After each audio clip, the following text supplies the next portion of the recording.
what you should note when it comes to the instructions of your paper. Right, I will focus on instruction number 9 and instruction number 10. Those are the major instructions that I see most of the learners disregarding, and at the end of the day they fail to score the maximum possible marks because of them not complying to that set of instructions.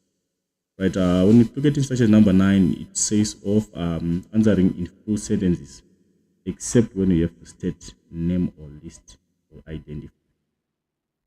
Full sentences, it implies that you are supposed to give a full statement with what we call a factor. A factor is a geographical fact which will be answering the question which is asked. And then you have to qualify that factor by further giving details to the factor identified. So your statements should be full in the sense that we should have, for every point raised to as an answer to a question, it should have a factor, and the factor should be qualified, should be explained. Then if we check instruction number 10, it's also a very key instruction that is mostly disregarded by learners, and they'll end up losing marks for that. Units of measurements must be indicated in your final answer. For example, 1020 hectopascals, 14 degrees Celsius, 45 minutes. You should not disregard the units of measurement, because if the answer is just 1020 what? It can be 1020 kilometers, it can be 1020 meters, 1020 degrees Celsius. We don't know the unit of measurement that you are implying to expose as the answer for that particular question. So you should make special effort to follow the instructions and do as what the instruction suggests. Right, without wasting time, let's go to our questions. Right, we are starting with our first question, question number 1, climate and weather. We are having a first part with multiple choice.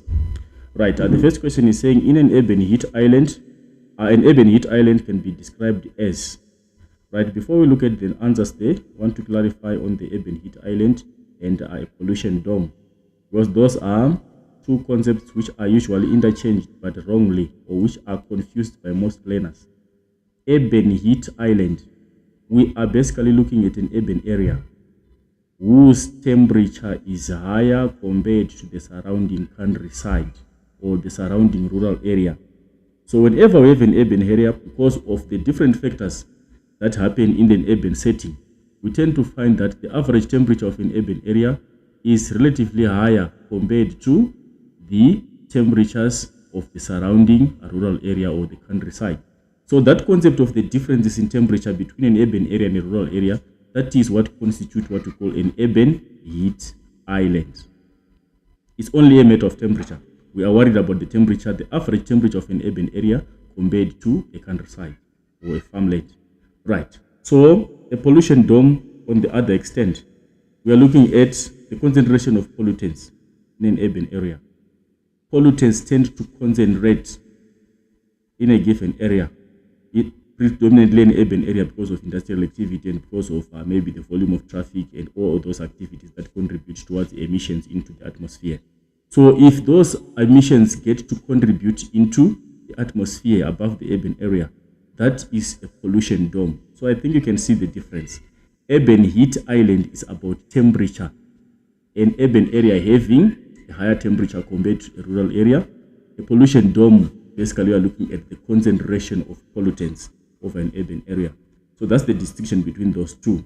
Right, so we do not need to waste much time. We go and pick our correct answer from based on what we have been discussing. Right, if you check our responses, this one is saying urban areas being cooler or colder than rural areas. This is typically geographically wrong. We cannot have an urban area having colder temperatures than a rural area, or an urban area receiving more insolation than rural areas. No, it's not about insolation. Urban areas being warmer than rural areas. This constitutes to be the correct response, because our worry is about temperature. An increase in temperature as you move from rural area to urban area? No. Right. Then we go on to the next question. Urban heat islands can develop because of what constitutes to an urban area to have higher temperatures compared to the surrounding rural areas. Right, in urban areas, we have so many factors that will contribute towards the rise of the average temperature in the urban area. Predominantly is because of built-up surfaces. If you check the surfaces that we have in the urban area, most of them are artificial surfaces. Like we have the tarmacs, and we have the concrete surfaces, and we have so many buildings within an urban setting. Those artificial surfaces, they contribute towards the rise of average temperature in an urban area. And also, if you can check, comparing to the rural area, in rural areas we usually have the natural surfaces, the natural land surfaces. So if you check those two, their absorption capacity is not the same. In urban areas, we tend to have more heat being absorbed than compared to the countryside, where we have the natural surfaces, which some of them are reflective. So the response that we are looking for here, we are looking for a response with factors that contribute towards the absorption of more heat in an urban area and ultimately the resultant higher temperature in an urban area. So urban heat islands can develop because of our correct response. Response number A, reduce the number of vehicles. This one is wrong. The vehicle emissions, they contribute towards higher temperatures. Reduce industrial activity. This is also wrong. Reduced industrial activity does not contribute towards high rise in temperature, but rather it contributes towards reduction in the temperature, because industrial gas emissions, they contribute towards a rise in temperature by absorbing some of the heat. Larger open water sources, this is also wrong. Water bodies are reflective. That is why we tend to find that in the parks in urban areas, those areas for recreation, which have got vegetation and which have got water bodies, they are cooler compared to the other areas where there's no vegetation and where there are no water bodies, because water has got a cooling effect. As the water evaporates, it has a cooling effect. And also when you have vegetation cover, that also has a cooling effect because of the concept of evapotranspiration, which happens, and also because trees absorbing carbon dioxide, which is one of the greenhouse gases, and releasing oxygen, which is also a coolant. So we tend to find that vegetative cover and water bodies, they contribute towards the reduction of an average temperature at a given point in an urban area. So the correct response is D for that question, which is larger artificial surfaces in the urban area. We have more artificial surfaces. Artificial, we are saying those ones are man-made, not the natural features. So the artificial surfaces are the ones responsible for the absorption of heat and contributing towards the rise in the average urban area temperatures. Then we move on to the next question. The following photograph shows dash due to a large glass surface in an urban area. You can see our glass surface is shown here. This is an urban building with a glass surface, which is showing that effect there. These are sun's rays which are being reflected by this glass surface. Remember, glass surfaces are shiny, and shiny surfaces, they do reflect heat. So the correct response here is what? Is A. The albedo is the correct response. Evapotranspiration, we are looking at a combination of evaporation and transpiration. Insolation, we are looking at incoming heat radiation. Absorption, we are looking at surfaces that do intake incoming heat. So the correct here is albedo for number 1.13. Right, we quickly move on to the next question. A pollution dome located over an urban area would be dash and dash. Right, let me quickly illustrate how those two concepts differ. We have a pollution dome. Remember, I indicated what a pollution dome is in the onset. A pollution dome, we're looking at a situation whereby there is a concentration of pollutants over an urban area. So the nature of the pollution dome, or the shape of the pollution dome, differs from the day situation and from the night situation. Let me start by illustrating the day situation. During the day, if this is our urban area, these are our buildings. We are assuming these are our buildings in the urban area. Our pollution dome during the day looks like this. And it has got a very large vertical extent. If you can check here, it's high up in the atmosphere during the day. Why is it high up there? It's because during the day, we have higher temperatures in the urban area. Remember, we've been talking about temperatures being high in the urban area, the urban heat island. These surfaces absorbing heat and contributing towards urban heat island. And as heat is higher in the urban area there, or in the center of the urban setting, we tend to find that the pressure is low inside the urban setting. There is high heat being absorbed here and leading to an urban heat island. The surrounding farmland has got low temperature and low temperature here. So now, because of the high temperature, we tend to find that we have low pressure being experienced, and here, because of low temperature, the pressure is relatively higher in the rural area and is also higher from either side of the urban area. So now we have pressure gradient. If you check between these two, this is a rural area with high pressure, this is a rural area, there is higher pressure, but in the urban area during the day there is lower pressure, and it leads to pressure gradient force operating surrounding in the urban area. There is air which is driven from high pressure surrounding rural area into the urban area, and that air converges within the urban area. It tends to converge here and it rises and it plumes upwards like that. And as it rises, it lifts the pollutants up into the atmosphere. Remember, the pollutants are coming from the industrial activities happening in the urban area, but as incoming air is coming to converge into the urban area, it tends to uplift these pollutants and they are elevated into the upper atmosphere. That is why we have the pollutants being scattered up in the atmosphere during the day. But at night, the situation is not the same as what happens during the day. This is the day situation of a pollution dome in an urban area. But at night, we want to look at how the pollution dome's shape changes and how the concentration of the pollutants will be like. So during the day, because you are saying the pollutants are being blown by the incoming air, which is driven by pressure gradient force from the surrounding rural areas, we tend to find that the pollutants are not concentrated, but rather they are scattered in the upper atmosphere. The concentration is limited during the day, which means the effect of a pollution dome is not highly felt during the day because the pollutants are convected upwards by the incoming air from the surrounding rural area. But let's look at during the night. During the night, we still have our urban setup, we have our buildings, but our pollution dome shape is now a real dome shape. It's now like this. And the pollutants now are concentrated on the lower atmosphere and even to the level of the buildings. We now have high concentration. Because remember, during the day we said our pollution dome is elevated, but now the pollution dome has been lowered. It's now lower. Why is it lower during the night? Right, you tend to find that during the night we have more of descending air. We have more of cold air which is descending from upper atmosphere. That descending air is going to force the pollutants further down to a lower altitude, and they will concentrate to the level of the buildings and to the level of even the people in the urban area. And that is where the effects of the pollution dome are felt, because of the concentration of the pollutants now, which are being driven or which are being forced downwards by strong descending air during the night.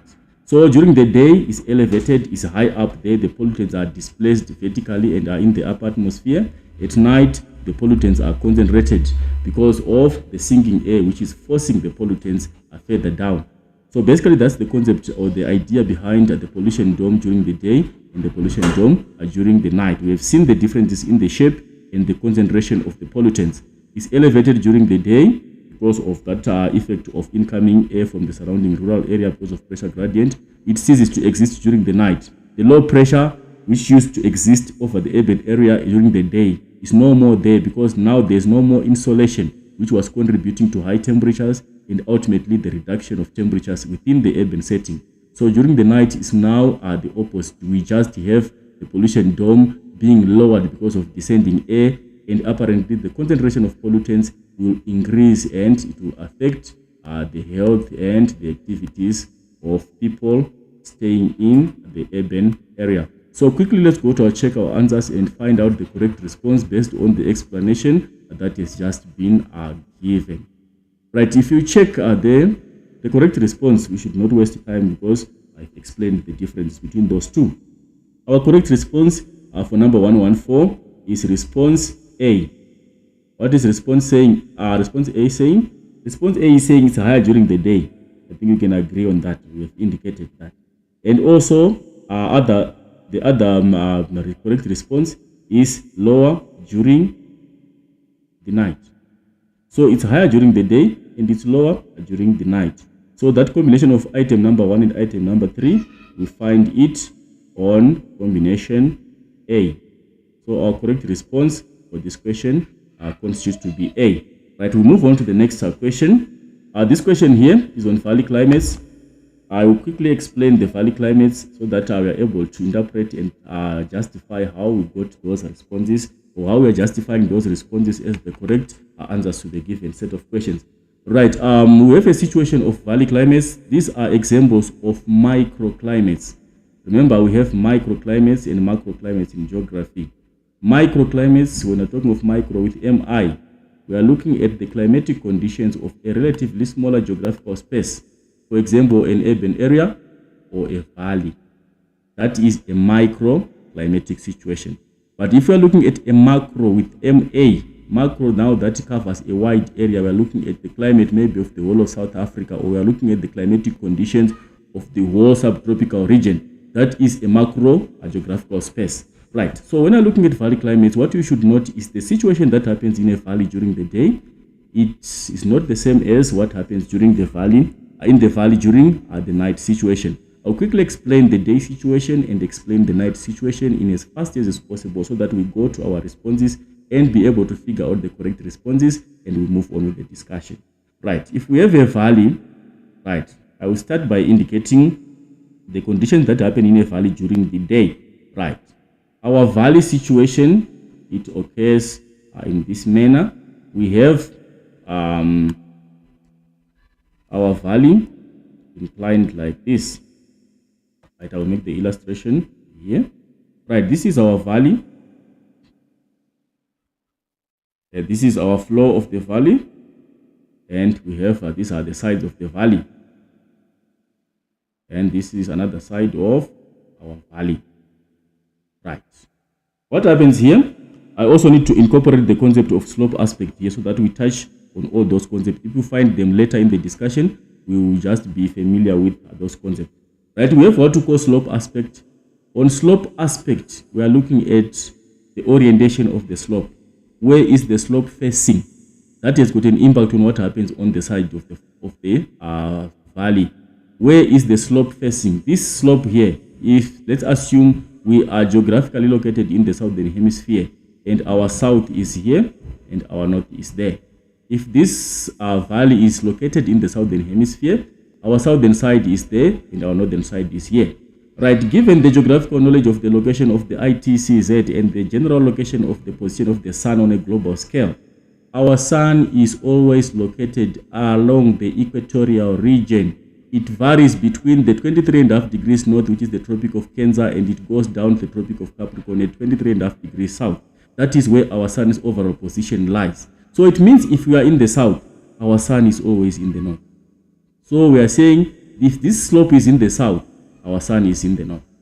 So if we check this position, if it's winter situation, because typical valley situations, we experience them during the winter season, where the sun's overhead position is lower. The sun is always in the lower atmosphere during the summer season. It does not reach overhead position in most places. So we are much worried about the climatic situations in a valley, typically during the winter season, because that is where we realize the effect of slope aspect being most dominant and being geographically pronounced because of the position of the sun.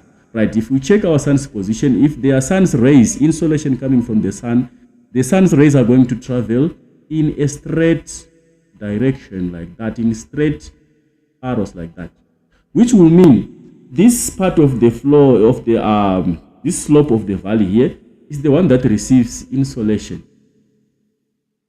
And what do we call this slope? This slope, we call it a north-facing slope in the southern hemisphere. It's north-facing, meaning to say its aspect is faced towards the northern direction. And this area which receives insolation here, which is on the north-facing slope, we call it the zone of incidence. It's called the zone of incidence. And this side, because it's facing away from the sun, this side of the valley, this is what you call the shadow zone. It's always in shadow because it's facing away from the sun. The sun's rays cannot curve to face this to hit this side, but it's facing away from the sun's direction. It's called the shadow zone. And in this shadow zone, we tend to find that we name it the south facing slope in the southern hemisphere. So the north facing slope in the southern hemisphere is the one that receives insolation, and the south facing slope is faced away from the sun, is in the shadow zone and does not receive insolation. And to name it differently, we should not confuse each other here. A north facing slope in the southern hemisphere is also a south slope. When we are using direction, not orientation of the slope, when we are using the direction of the slope in the particular valley, this slope is on the southern part of this valley. Our south is here. And this slope, we call it a northern slope, is on the north of this valley. But in terms of orientation, this is a north facing. So it's a north facing and a south slope. This one is a south facing and is a north slope. We should not confuse each other on those differences in naming the slopes. Right, I'll quickly illustrate again and show the day situation of our valley situation, and I'll quickly illustrate the night situation. We are still referring to the same valley according to the prescription of our inclination of our valley in the southern hemisphere. Right, what happens here? We are saying in this valley, we are having the two sides, the side which is facing to the south and the other side which is facing to the north on the same valley, and our valley floor lies here.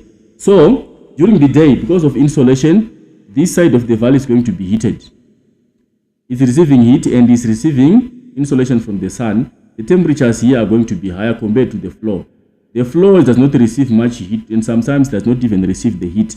The sun's rays will hit the sides of the valley only and not the floor of the valley. So we need to use the relationship between temperature and pressure. If the temperature here becomes high because of the insolation, the pressure is going to be low. Temperature is going to be high here and the pressure is going to be low. The air which is immediately above this surface is going to rise because it has lost its density because of insolation. What is happening on the floor here is the temperatures are lower in the floor and the pressure here is going to be higher compared to the side of the valley. So we now have pressure gradient. There is higher pressure in the valley floor during the day and lower pressure on the valley side. So we tend to find that the air will move in that direction. We are going to have an up slope wind which is going to happen in the valley, coming from the valley floor going to the valley side. This is what we call the anabatic wind. These are what we call the anabatic winds, which operate during the day. They are upslope and they are called anabatic wind. And during the night, we check on what happens. During the night, the pressure system reverses. Why does it reverse? The insolation that was received during the day here is no more being received because the sun has set. At night, we no longer have insolation, but now we have long wave radiation or terrestrial radiation. We are losing the heat into space and into the atmosphere. The heat that was received during the day now is going back into space and going back into the atmosphere, which means now the valley side is now having excessively low temperatures. It has lost all the heat, but the valley floor is not affected as much as what is being experienced on the valley side here. So we tend to find that we now have a different pressure gradient force operating between the valley side and the valley floor. There is now higher temperature. There's now excessively lower temperature on the valley side because of long wave radiation, and the pressure now is higher here. Low temperature giving us higher pressure, and here the valley was not much affected. It's now warmer in the valley compared to the valley floor at night. So here we have relatively low pressure in the valley, and now the wind will reverse and go down slope. This is what we call the katabatic wind, which is typical of a night wind in a valley. It's downslope and it's called the katabatic wind because the pressure gradient has reversed and is now lower pressure in the valley. And these katabatic winds, they are also the ones responsible for the formation of what we call frost pockets. What are those frost pockets? You tend to find that on the valley floor here, we have accumulation of ice on some clear cloudless nights because of the incoming katabatic winds. These winds are very cold. They are originating from a ground surface which is very cold. They are cooled by the ground surface, and as they go down, they will condense, and sometimes the condensation level, if it's below the dew point temperature, is below freezing point, it will mean that the moisture in the katabatic winds are going to convert into frost because the dew point or the condensation point is below freezing point, which will mean that if the temperatures are below 0 degrees, maybe it's -2, -3, that will automatically lead that the moisture in that katabatic wind is going to freeze and is going to create frost conditions on the valley floor here, what we refer to as the frost pockets. And also the katabatic winds are also responsible for the formation of what we call the thermal belt. A thermal belt, we are saying, we end up having a belt here on the valley, on the upper part of the valley. This belt is a belt which is made up of warm air, but the warm air is trapped between two cold air masses. Right. This air mass below here is a katabatic air mass which is sunk from the valley sides, and it's very cold. But because of its density, it's more denser compared to the air which was in the valley. It will now displace the air which is warmer vertically up the valley slope because of the density effect. It's more denser, it's more heavier, it occupies the bottom part, and it uplifts the less denser air onto the sides of the valley, stretching from one end to the other. And also, why doesn't this air escape? Because you are saying a thermal belt is a belt of warm air which is trapped between two bodies of cold air. Remember, talking of winter situation, the Kalahari high pressure is very active during the winter season. We also have strong descending air. The strong descending air is going to force the thermal belt not to escape from the valley. So it's now trapped between this body of cold air and again this body of strong descending Kalahari high pressure air. So the thermal belt happens to exist like that. Then we also have the concept of an inversion. I think if we are to meet it in the discussion, let's just solve it here. The inversion, we are looking at the reversal of the normal temperature profile of the troposphere. We know that in the troposphere, the normal temperature profile or the normal temperature gradient, the higher you go, it should be getting colder. But when it reverses now, we are saying if you go to higher altitudes, instead of the temperature decreasing with altitude, the temperatures are increasing. So that reversal of the normal temperature profile or the reversal of the temperature gradient, which is normal, which we geographically know as the normal temperature profile. As long as you have that situation, we now have what we call an inversion situation. The temperature is now getting higher with altitude. So this situation is an inversion situation. Because if you check from this katabatic wind, the temperatures are cold. We expect the temperatures to keep on decreasing as we are going up with altitude. But however, we are meeting a belt with warmer air, which is above cold air. So that is an inversion situation. So basically, an inversion, we are looking at a situation whereby we have warmer air existing above a body of colder air, which is not normal according to our troposphere situation. So whenever we have that reversal, we call it an inversion. So I think what we have explained here is going to assist us in answering some of the questions which are part of the valley climates. So we won't be discussing much because we have touched on all the concepts on the valley climates and the associated situations and associated winds on the valley because of those differences. Right. We need to quickly go to number 1.15. The wind illustrated in sketch A. If you check our sketch A here, right, check our sketch A. Our sketch A, you are seeing that we have an upslope wind. It's coming from the valley going up the valley sides. We have indicated that when we have that situation, we call it an anabatic wind. So our correct answer is C. We got number 116. The wind illustrated in diagram B is most prevalent. We've also discussed about this. Diagram B is showing a downslope wind. We said it happens during the night. So the correct response automatically is A. Right, we move on to the next question, which is the last question on the multiple choice section. Frost pockets, we've discussed about that. We said that is the accumulation of ice on the floor surface of the valley.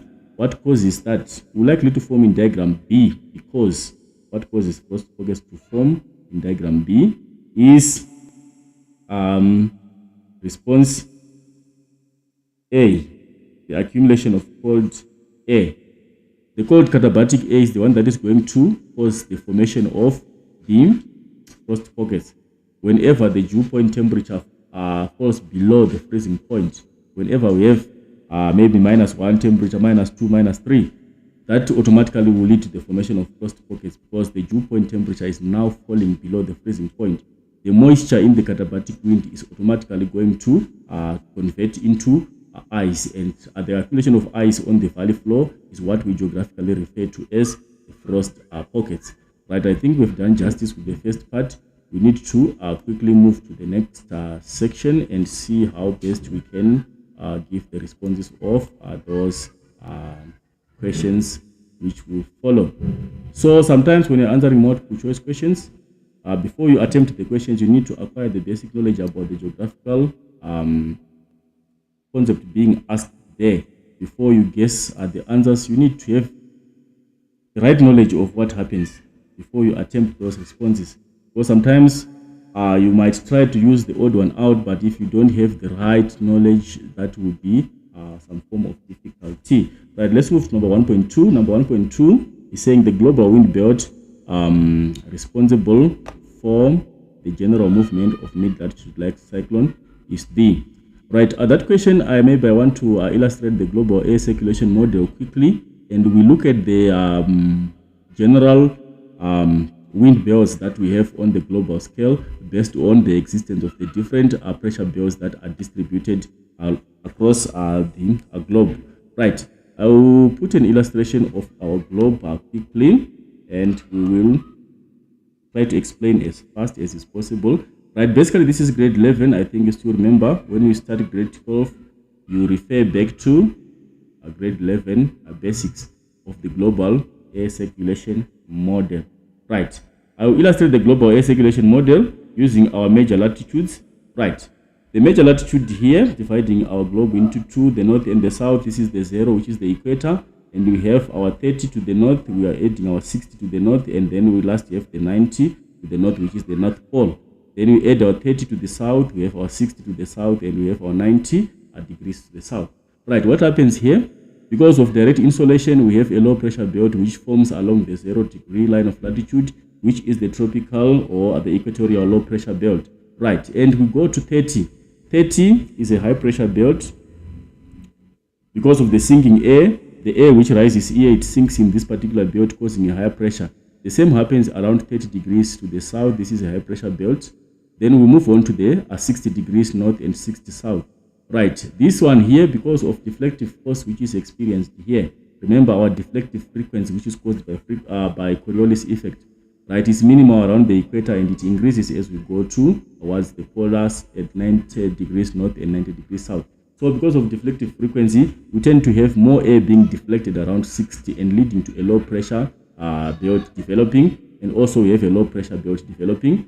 And because of intense cooling, which happens because of the latitudinal position of this North Pole and the South Pole, these places are located geographically very far away from the sun's overhead position, so that they have excessively low temperatures, and the pressure system which is dominant there is a high pressure on the North Pole and on the South Pole. Those are high pressure cells.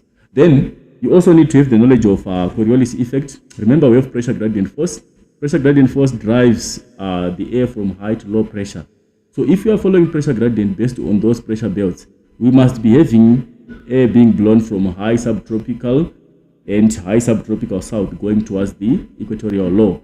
And we must have another set of air being blown from the subtropical high going to the subpolar low, and again from the polar high going to the subpolar low. The same will happen in the northern hemisphere. From there, it must go that direction where there's low pressure and low pressure again. But because we are only not having a pressure gradient effect, we have combined the effect of pressure gradient and Coriolis force. That combination is going to cause what we call a geostrophic flow when they are in balance. When we balance pressure gradient force with Coriolis force, we get a situation of geostrophic flow. Right, what does Coriolis force do? Coriolis force, because the Earth is rotating, pressure gradient assumption does not hold true because the Earth is stationary. The body of air is moving over a land body which is also moving. So the air cannot go in a straight direction because it's moving over a surface which is also moving. So the air will tend to deflect in a given direction, will tend to bend in some given direction. That is the deflective force which is caused by friction. So if we check the sequence of deflective direction in the southern hemisphere, you should note this and never confuse this, because if you confuse this, you might never get anything correct. Deflective direction in the southern hemisphere is to the left. Winds are deflected to the left in the southern hemisphere because of the effect of Coriolis force. Then when we are going to the northern hemisphere, the deflective direction is different. Winds are deflected to the right. So because of this deflective direction, this wind, which is supposed to come from polar south going towards the subpolar low, is going to twist towards the left like that. And this wind again, which is supposed to come from high, is going to twist towards the left. And I think you can see the difference. Your left direction, if you are coming from the south going to the north, is not the same as your left direction if you are coming from the north going to the south. That is why these arrows are pointing towards two different directions on this illustration. But both of them are pointing towards the west, towards the left. But the left coming from south going to the north is to another direction. And the left, when you're coming from the north going to the south, is pointing to another direction. But both of them are left deflections. Then if you check here, again, we have a deflective effect deflecting these winds to the left. So we have the planetary winds. This belt here is called the belt of the polar easterlies. This wind is originating from the polar region and is coming from, our west is always on the left, our east to the right. It's originating from the east going to the west. Remember, geographically we name winds according to their place of origin. So this is a tropical winds coming from the left coming from the east going to the west. So it's a polar easterly. Then these ones, they are named westerlies.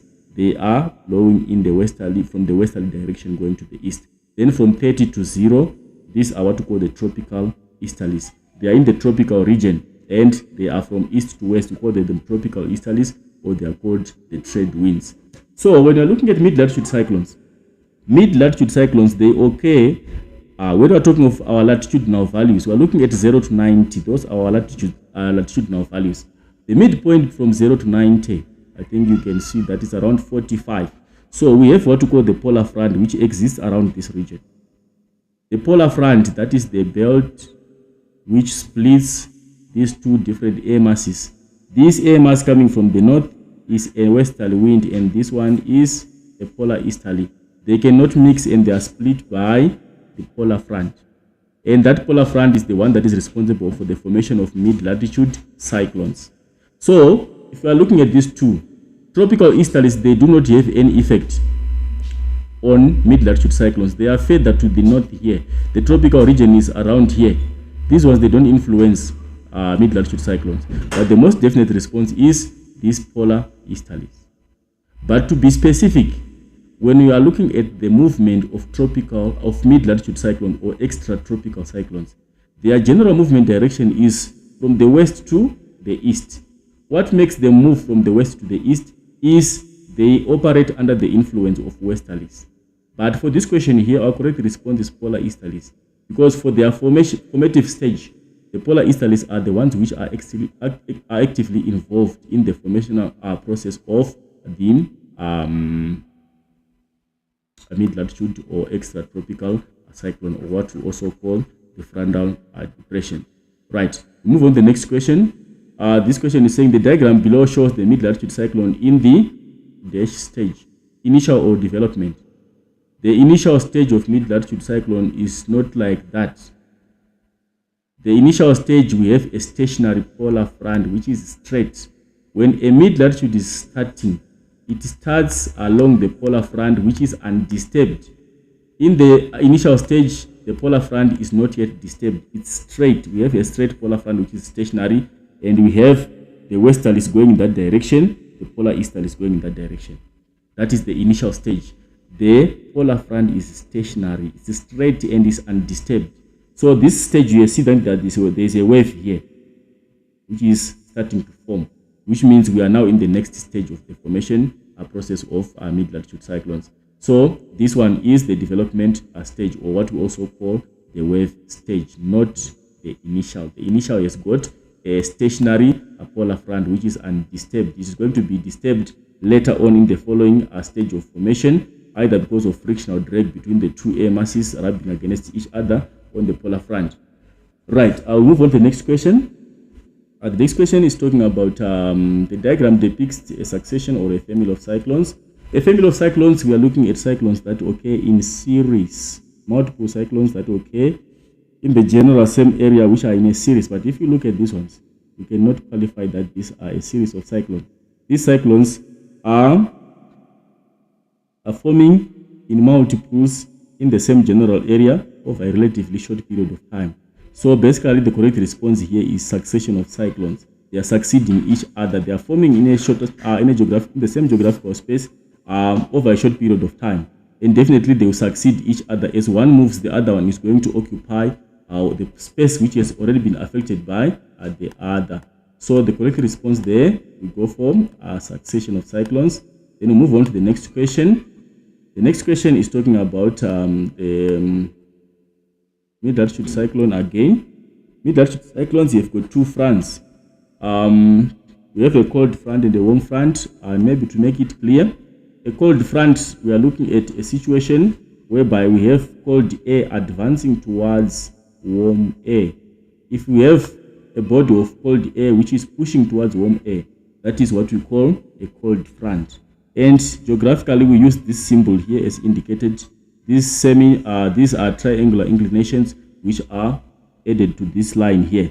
They show that this is cold air. So it means from this side, cold air is coming from this side. It's advancing in that direction.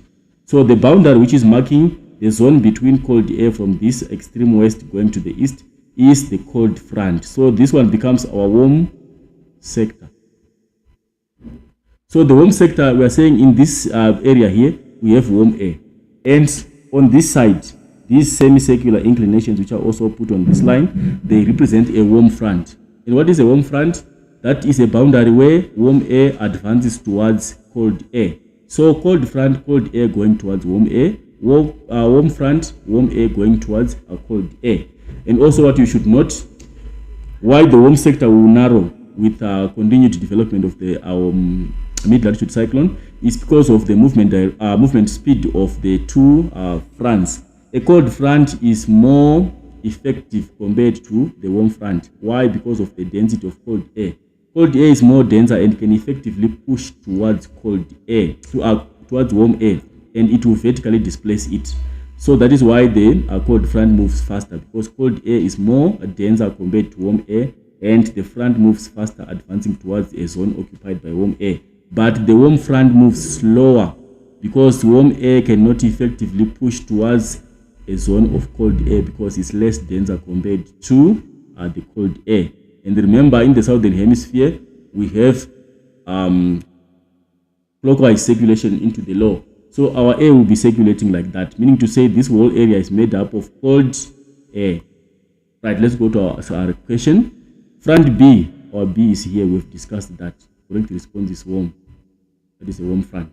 Right, let's go to the next question. Right, the next question is on, we'll move on to the next question.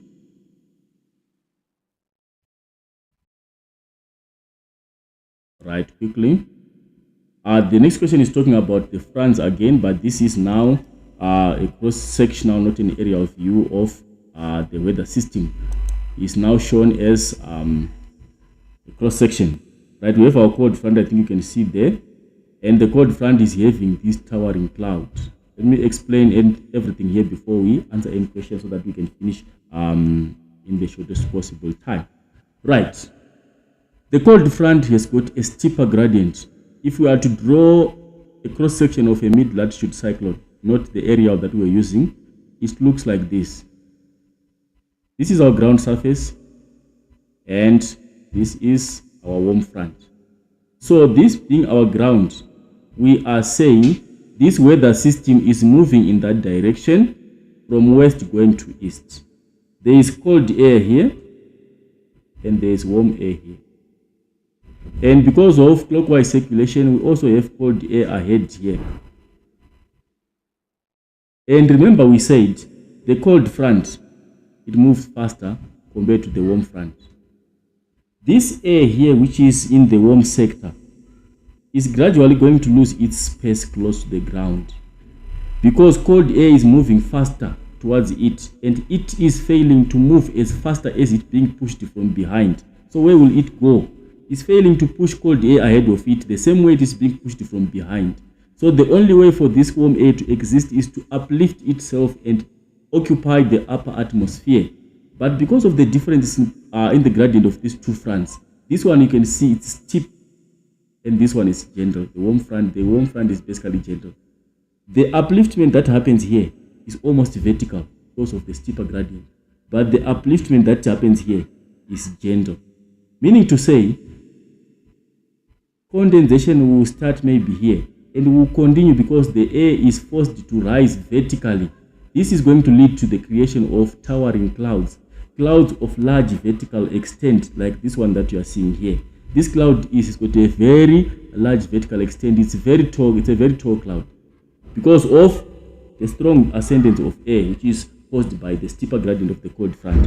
But here, the clouds that are going to form, we will have clouds which are more gentle, like this one here. So this type of cloud is what we call the cumulonimbus. Cumulo meaning to say a heap. It's a heaped cloud. You can see that the shape is heaped and heaped and heaped upwards. And nimbus, this is a Greek term for rain. So it means it's a towering cloud. It's a heaped cloud which is rain bearing. That is why the cumulonimbus is a heavy rainfall bearing cloud which is associated with thunderstorms. We have very heavy rainfall forming under this cloud cumulonimbus here. But this one here, we tend to have more of the nimbostratus clouds. Stratus meaning to say they are in layers.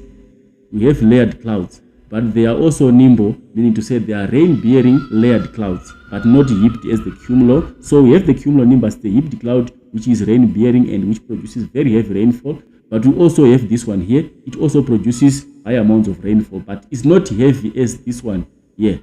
It's steady rainfall, which lasts for longer periods. Because if you check the nature of this cloud, it's not the same as this one. Right. So let's go to our questions and attempt to answer. Why is this one also not heavy, not towering? It's because of the gradient. You are seeing how it is forming. It's forming over a gentle gradient. It's forming over an area which is not having vertical upliftment. So the cloud cannot be a towering one. Rather, is a lower line. It's a layered cloud, which also produces steady amounts of rainfall and relatively over longer periods. The cumulonimbus does not last for long. Why doesn't it last for long? Because it will be driven by the movement of the cold front. The cold front, as it moves, it is going to drive the cloud. More and more air is going to accumulate and shift the position of the cumulonimbus cloud towards the warm sector. But because the warm front is not as fast as the cold front, we have lengthy periods of time forming on the side of the warm front under the nimbostratus cloud, like what is being shown here. Right, basically that's the idea behind the formation of those two clouds and the associated weather. Let's look at the implication on, let's go to the question rather and answer the question directly. We've discussed what F is supposed to help us in answering those questions. We just have to figure out the correct responses and move to the next aspect of discussion. Right, the first question is saying, nimbostratus or cumulonimbus clouds are most likely to develop at A. We've answered that. The correct response is the cumulonimbus. According to the description that we have given, it's the cumulonimbus, which is at A. It's a towering one. It's a tall cloud. Then gentle rain can be experienced at B because of cold air or warm air rises steadily above the cooler air. Here is warm air. Condensation takes place because of the upliftment of warm air, not because of cold air. Cold air doesn't have capacity to contain moisture, so it does not cause effective rainfall. Right, we go to the next question. Occluded front depicted in in diagram C is a warm or cold front. In diagram C, we want to check the nature of occlusion which we are realizing there. Right, our occlusion, we check it at the bottom of these two lines here. We are seeing this line here is coming from there like that, and this line which is coming from here, which is our cold front. So our occlusion, we see it from this point going to the ground surface. The name of the occlusion is determined by the front which is touching the ground surface on that occlusion. So in this instance here, if you check on our occlusion, on that illustration, we tend to find that it is the cold front which is persisting and going to the surface. So if it's the cold front which is persisting and which is touching the surface, we call it a cold front occlusion. So the difference is basically like this. A cold front occlusion is like this. If the ground is there, the warm front starts up. But if it's a cold front occlusion, if it's a warm front occlusion, it's warm air which is going to the ground and the cold front starts there. So I think you can see the difference. This part is touching the ground and this part is touching the ground. Cold front touching the ground, cold front occlusion. Warm front touching the ground, warm front occlusion. Right, I think it's clear. We move on to the next question. The occlusion diagram C, we've shown that through the discussion. The occlusion, a cold front occlusion, is a result of cold air that moves. How does cold air move? It moves faster. Cold air moves faster because of its density. The cold front, we've discussed that it advances faster towards warm air, and as a result, we have faster movement on the side of cold air, and it undercuts warm air, completely dominating the ground surface. Right, we move on to this question here. Question based on moisture front. Maybe we just want to have a quick discussion before we answer the questions. Right, the situation that happens with the moisture front is, this is a typical traveling disturbance that happens during summer over the interior of Southern African subcontinent, and mainly affecting the weather in South Africa in summer.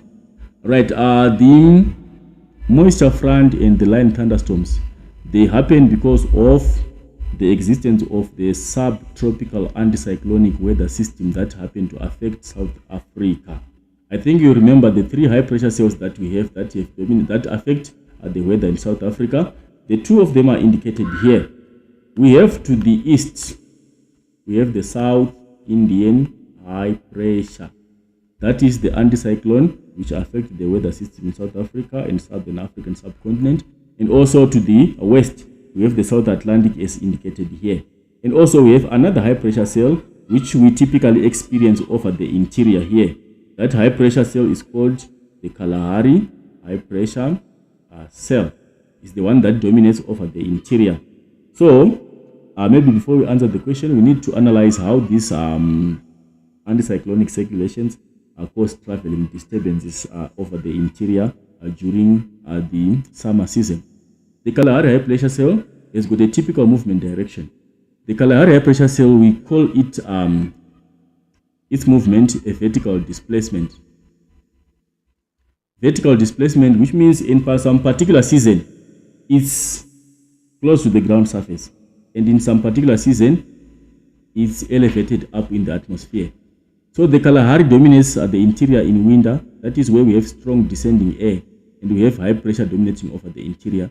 But during summer, we have the Kalahari being up in the upper atmosphere. We have a weaker descending pattern because of intense heating over the Earth's surface. There is more of convectional currents being experienced over the Earth's surface, and there is weaker descending air. So the Kalahari, we say it is vertically displaced, and it is replaced by the thermal low. If it's hot during the summer season, we have a typical low pressure cell that we find over the interior here, which we call a thermal low. Thermal in the sense that is caused by extreme heating which happens over the Earth's surface because of high insolation. Right. Then these two, the Kalahari and the South Atlantic, they also have what we call a latitudinal shift. They shift with the movement of the ITCZ. If the ITCZ is further to the north, it means it's winter for us in the southern hemisphere. The South Atlantic, it moves further to the north, and the South Indian, they also move further to the north. But when it's summer in the southern hemisphere, the ITCZ that is further to the south, they also move and go down somewhere here. So they are going up during summer, and they go down during during summer, and they go up during the winter season, following the ITCZ shift because of the different seasons. Right, let's go to our questions. So the formation of the moisture front is caused by the air which is driven out of the South Atlantic high pressure and the South Indian high pressure. And remember, the circulation that happens outside of the anticyclonic weather system is the opposite of the cyclonic weather system. We said when we have low pressure cells, which is the cyclonic system, we have clockwise circulation in the southern hemisphere. But when we have an anticyclone, the circulation reverses. It now becomes an anti-clockwise circulation outside the high pressure cell. Air being driven out of high pressure cell, it circulates anti-clockwise. That is why you are seeing these arrows. They are anti-clockwise, and also here it's anti-clockwise. So because of the existence of the warm ocean current here, the warm Mozambique current over the Indian Ocean, the air which is going to be driven out of the South Atlantic high is going to be warm and moist. And also the air which is going to be driven from the South Atlantic here, because we have the cold Benguela current operating over the Atlantic Ocean, we have cold and dry air being driven from the South Atlantic high pressure cell. And given the two differences of the two properties of the two properties of the two air masses, one is cold, one is warm, that is temperature. One is dry, the other one is warm. The other is dry, the other one is moist, that's humidity. Those two air masses cannot mix. And also because of difference in stability, this cold air coming from this side is more stable, has no tendency of rising, but this one is unstable, is less dense and can rise. So because of those differences in their properties, whenever they meet, they cannot effectively mix. They are split by a boundary. And remember, a boundary, geographically, we call it a front. So we have the formation of the moisture front. When these two air masses meet, this is what you are seeing here. So a moisture front, basically we are saying this is a boundary splitting the cold and dry air coming from the Atlantic Ocean and the South Indian warm and moist air as they meet over the interior. And also what allows these two air masses to filter into the interior is the vertical displacement of the Kalahari high pressure cell that we have mentioned earlier on. The Kalahari high pressure cell causes an inversion layer which will block the incoming air here if it's winter. That is why we have typical dry conditions over the interior in winter. We cannot experience this traveling disturbance in winter because the air which is supposed to filter into the interior and cause the wet conditions is blocked by the inversion layer as a result of strong descending Kalahari high pressure cell. But because it's weaker during summer, it's elevated, it lifts the inversion layer and allows for the filtering in of the warm moist air and the cold dry air from either side of the moisture front.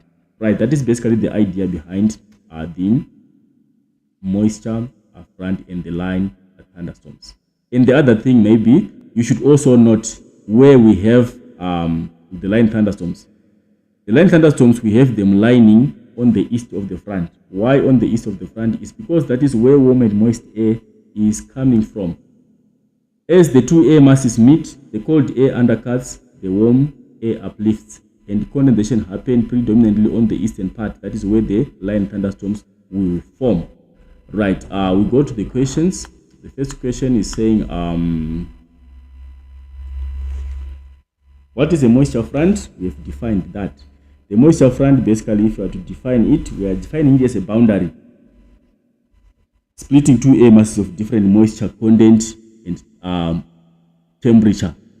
In this instance, we are looking at air which is coming from the warm Mozambique current and air which is coming from the cold Benguela current here.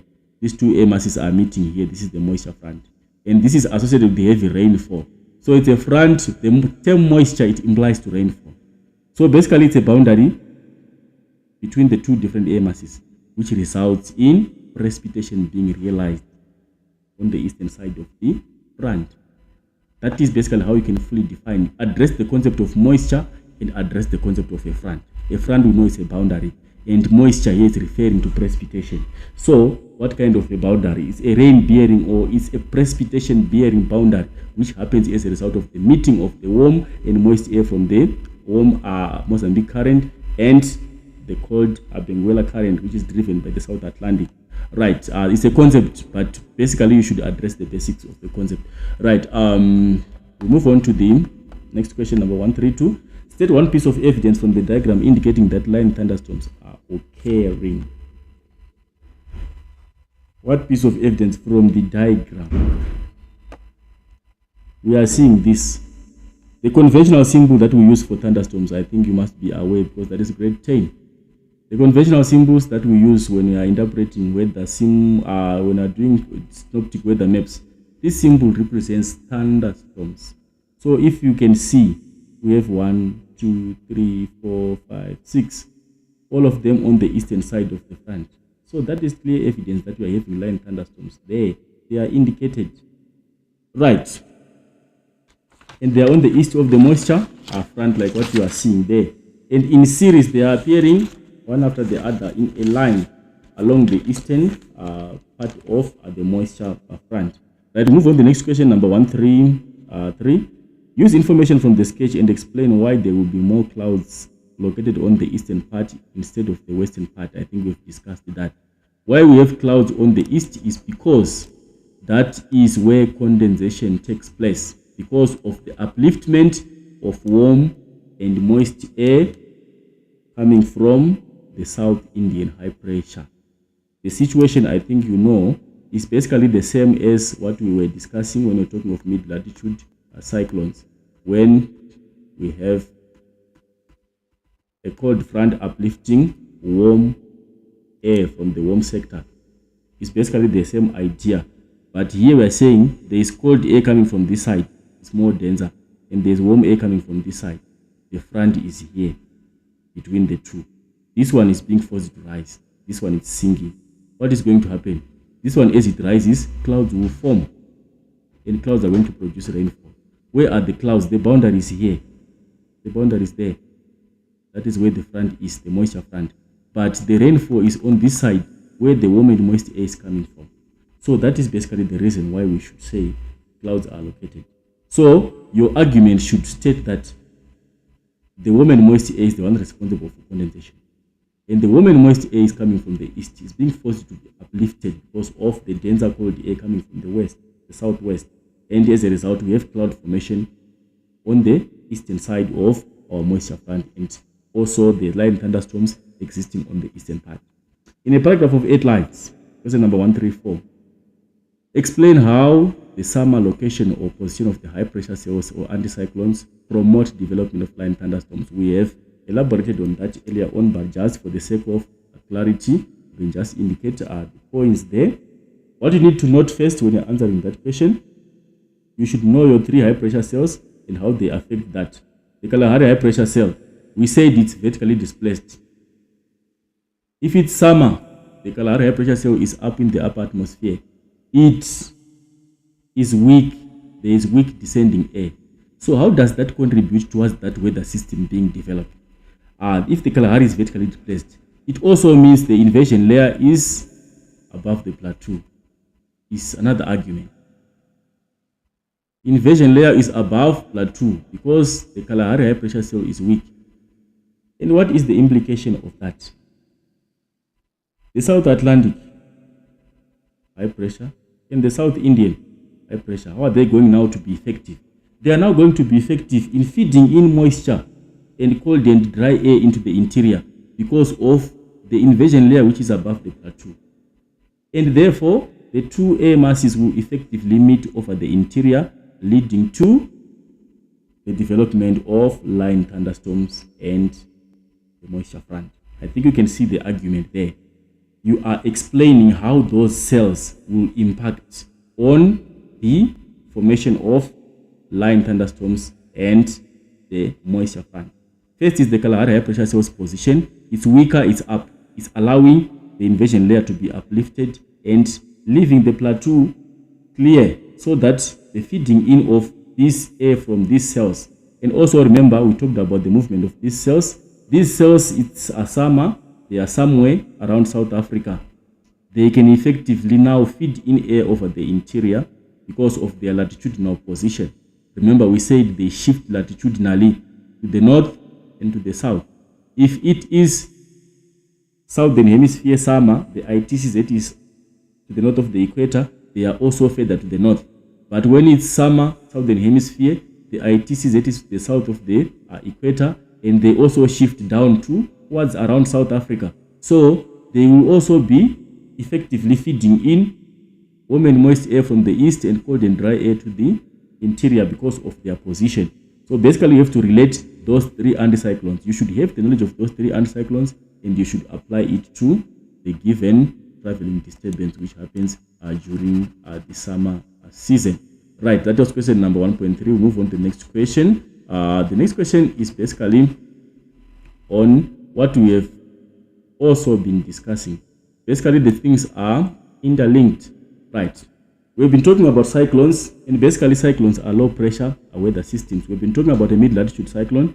We talked about its formation, and we talked about its movement direction, and we looked at how why does it come to that movement direction, and how does it come to its existence. We've talked about those ones. Now we are looking into another type of a cyclone, which is also a low pressure system, which is a tropical. The only difference here is mid-latitude cyclones, they are occurring or happening in the mid-latitude region. They are happening in the mid-latitude region, and they do have a clockwise circulation, which is caused by the presence of the cold front and the warm front. But with tropical cyclones, they are now typical low pressure weather systems that exist within the tropics. Remember, our tropical region, we are looking at regions around the equator. So this is where we experience our tropical cyclones.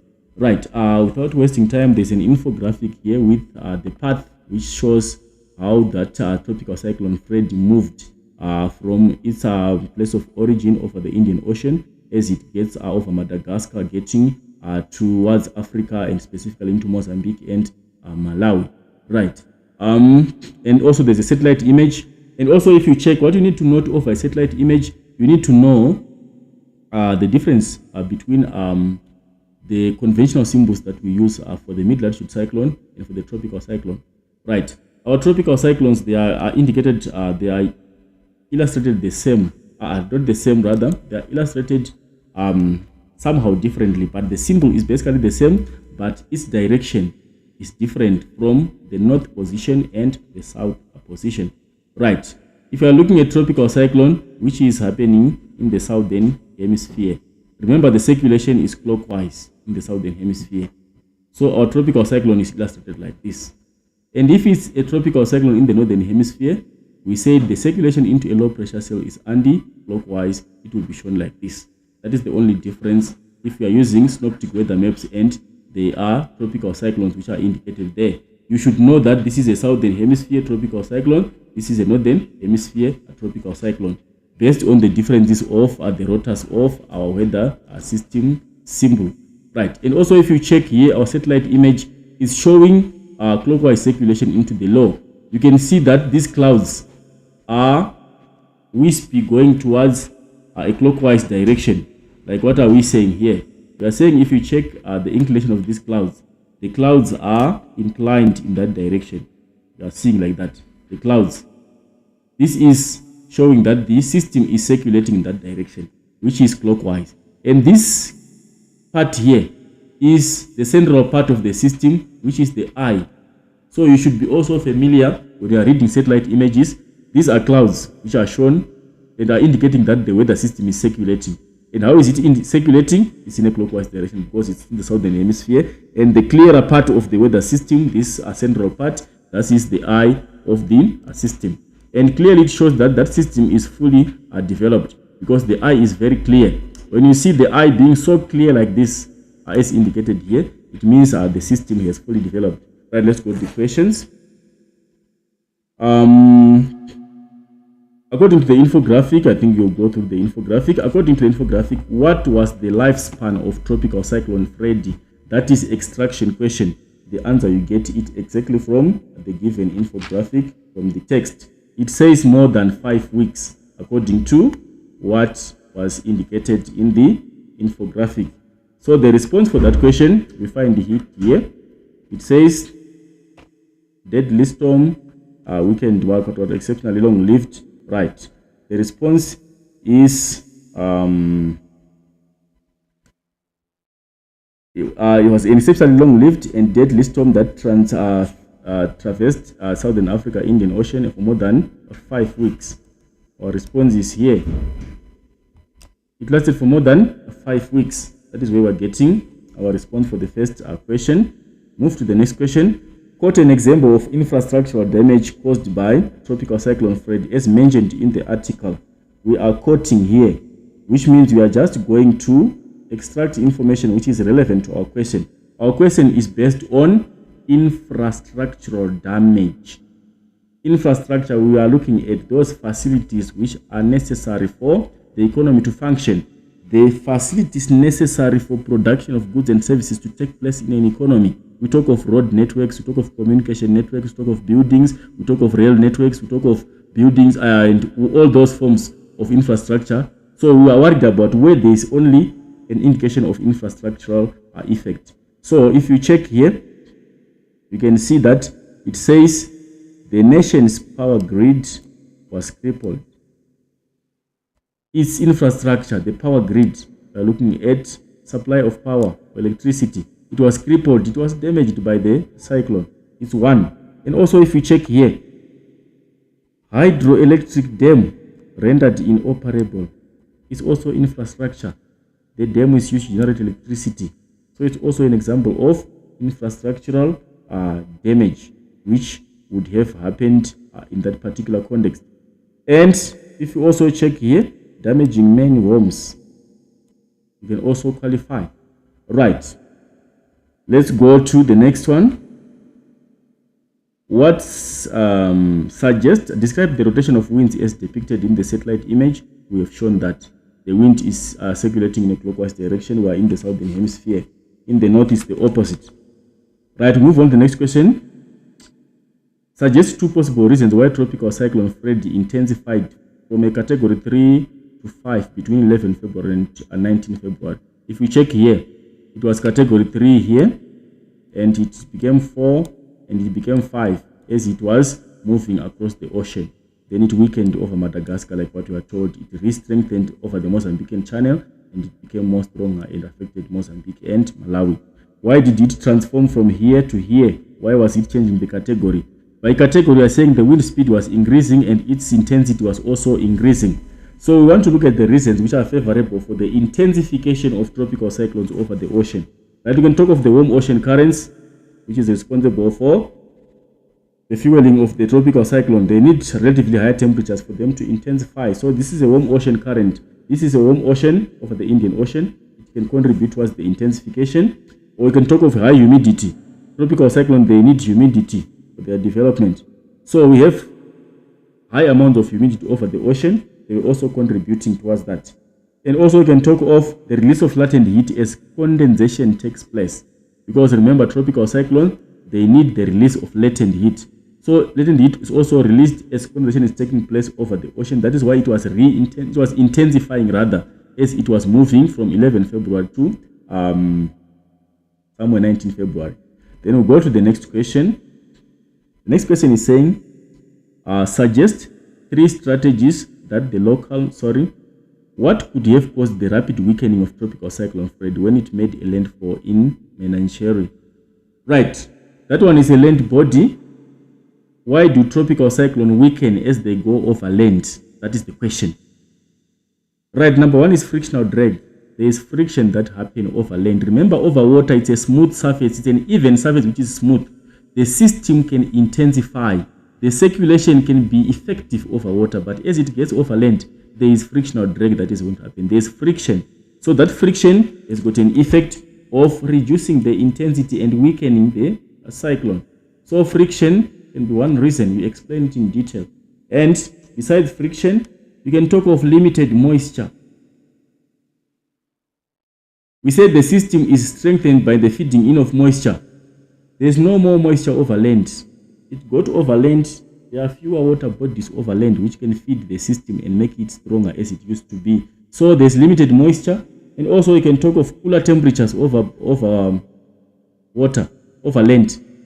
We said it needs relatively higher temperatures for it to intensify. So, but over land, it's cooler. So, it contributes towards less energy for the system. Those are some of the reasons why we can say the system will weaken as it gets over land. Then move on to the next question. Next question is based on this sketch here. This sketch not the strategies that can be used. There are so many strategies here that can be used by authorities in Mozambique to prepare for the destruction caused by tropical cyclone. To prepare for the destruction, what can the authorities do? We can prepare through early warning systems. I think early warning systems are very important. Notify people of the pending calamity. They should be prepared for it. So we talk of early warning, right? Explain how the early warning systems are going to assist. And you can also talk of evacuation plans. We take people to safer places or high-lying places so that they are in safety. Or we can talk of storm-resistant construction. For example, our infrastructure, it should be reinforced so that it resists the effects of such weather systems. Or we can also talk of emergency response. And also you can talk of maybe public awareness and education.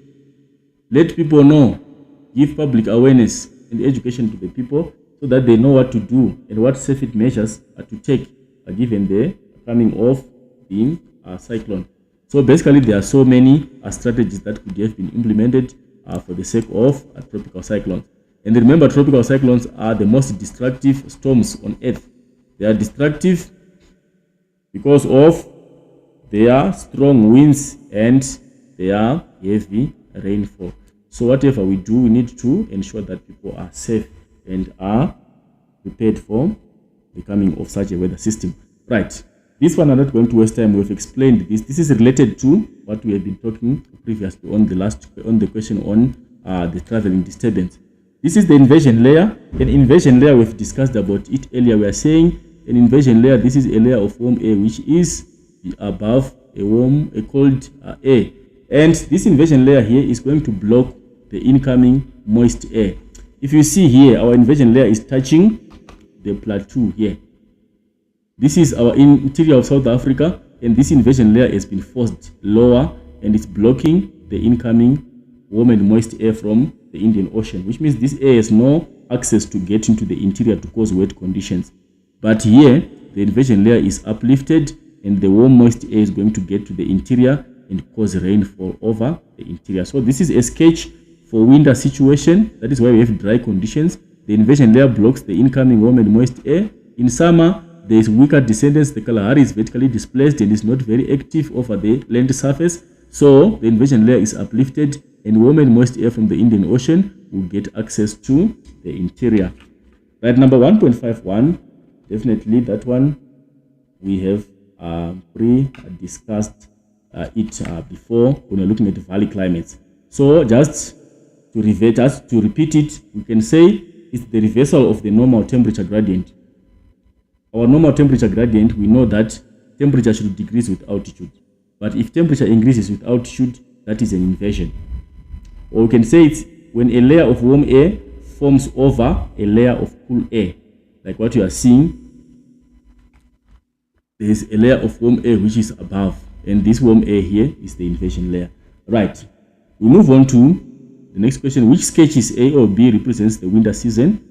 Winter season, we've talked about that. This sketch here is winter when the inversion layer is lower and is blocking the incoming air. Right, 153. Provide evidence from the sketch to support your answer. The evidence I've already given. The evidence is that the inversion layer is below the plateau. You can see here the inversion layer is here. This whole layer is touching the plateau, is even below the plateau. And what will happen is blocking the incoming warm and moist air. That is why we have dry conditions over the interior in winter.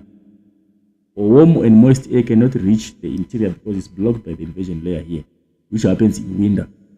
Explain the likely stable conditions experienced in the interior of South Africa in sketch A. Stable conditions, we are having anticyclonic conditions. There is no formation of rainfall or precipitation. It's a stable condition. If we have dry interior, the interior is dry, we don't have cloud formation. The absence of clouds over the interior or the clear skies, which is caused by strong descending air. When air is descending, it cannot form clouds. Clouds can only form when there is upliftment of air and condensation takes place. So that descendance of air will lead to clear skies over the interior. It's one typical stable condition. And also we have a dry interior. There won't be precipitation. Why again? Because the warm and moist air which is supposed to feed into the interior to create rainfall is blocked. So those are the typical conditions that we experience. We have cloudless atmosphere over the interior, and also we have the dry conditions over the interior. A farmer in Free State wants to plant crops that require large amounts of water. Explain why the climatological conditions depicted in sketch B would suit this type of farming. Our sketch B here is allowing warm and moist air. Why would this suit the farmer to produce crops that require large amounts of water? Basically, the question is asking about, explain how would we have high rainfall being experienced over the interior because of the situation happening on that sketch. The situation will explain that the inversion layer is above the plateau. You can see that is there. Why is it above the plateau? Because there is weaker descending air. This Kalahari high pressure cell is not active, it's not strong, it's failing to push the inversion layer downward. So what the implication? Warm and moist air from the Indian Ocean is going to access the plateau. It's going to reach the surface. What is it going to do? It is going to cause wet conditions over the interior. Condensation will happen, clouds will form, and we'll experience precipitation over the interior. And what is going to happen? If there's precipitation, it means the farmer is going to produce as much crops as is possible because there's sufficient precipitation or there's sufficient moisture for the type of crop that they want to grow. Or you can relate to the traveling disturbances in summer. We can have line thunderstorms forming, which produce very heavy rainfall over the interior because the inversion layer is uplifted. So basically that is what you relate to and how you relate it to the given question. Right, that was question number 1, which is a climate and weather. We move on to geomorphology, which is question number 2. We are looking at the river's longitudinal profile. Right.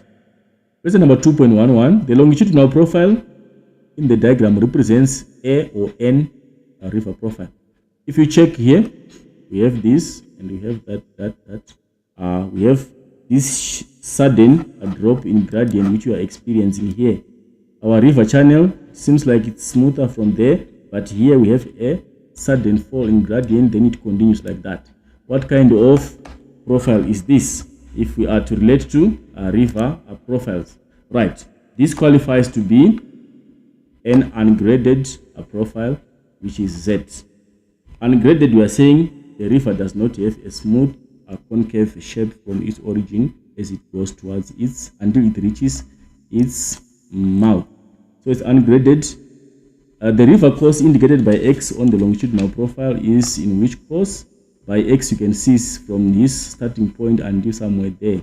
So predominantly it's in the upper course. In the upper course we know that there is steeper gradient, the river channel is still small, and we have the V-shaped valleys, whatever. These are somehow visible there, like the steepness. You can see the landscape is very steep, and also the channel is still so smaller. Right. Then number 213. Let's check 213. Erosion is the dominant. Says dash erosion is the dominant erosion process at X. If you say at X, we are still in the upper course. Remember the 3 types of erosion that happens in the river channel. We have vertical, lateral, and headward. Right? Vertical erosion, we are saying, is the type of erosion that is responsible for deepening the river channel. When the river channel becomes more and more deeper, it's because of vertical erosion like this. The river channel keeps on getting deeper and deeper. That is vertical. Then lateral, we are saying the river channel is like this. It erodes sideways. It becomes wider. Sideways, it becomes wider. That is lateral. Then headward, we are saying the river source is there. There is erosion. the river source migrates is now there. The source is there. The source moves there. At the end, the river becomes longer. So headward, lengthening, lateral, widening, vertical, deepening the river channel. Those are the three basic types of erosion that we experience in a river channel and through river processes. Right. So the correct response for that one is vertical. In the upper course, that is where we have vertical erosion dominating. We have lateral in the middle course. Then we have vertical and headward happening in the upper course, and then lateral dominating in the middle course.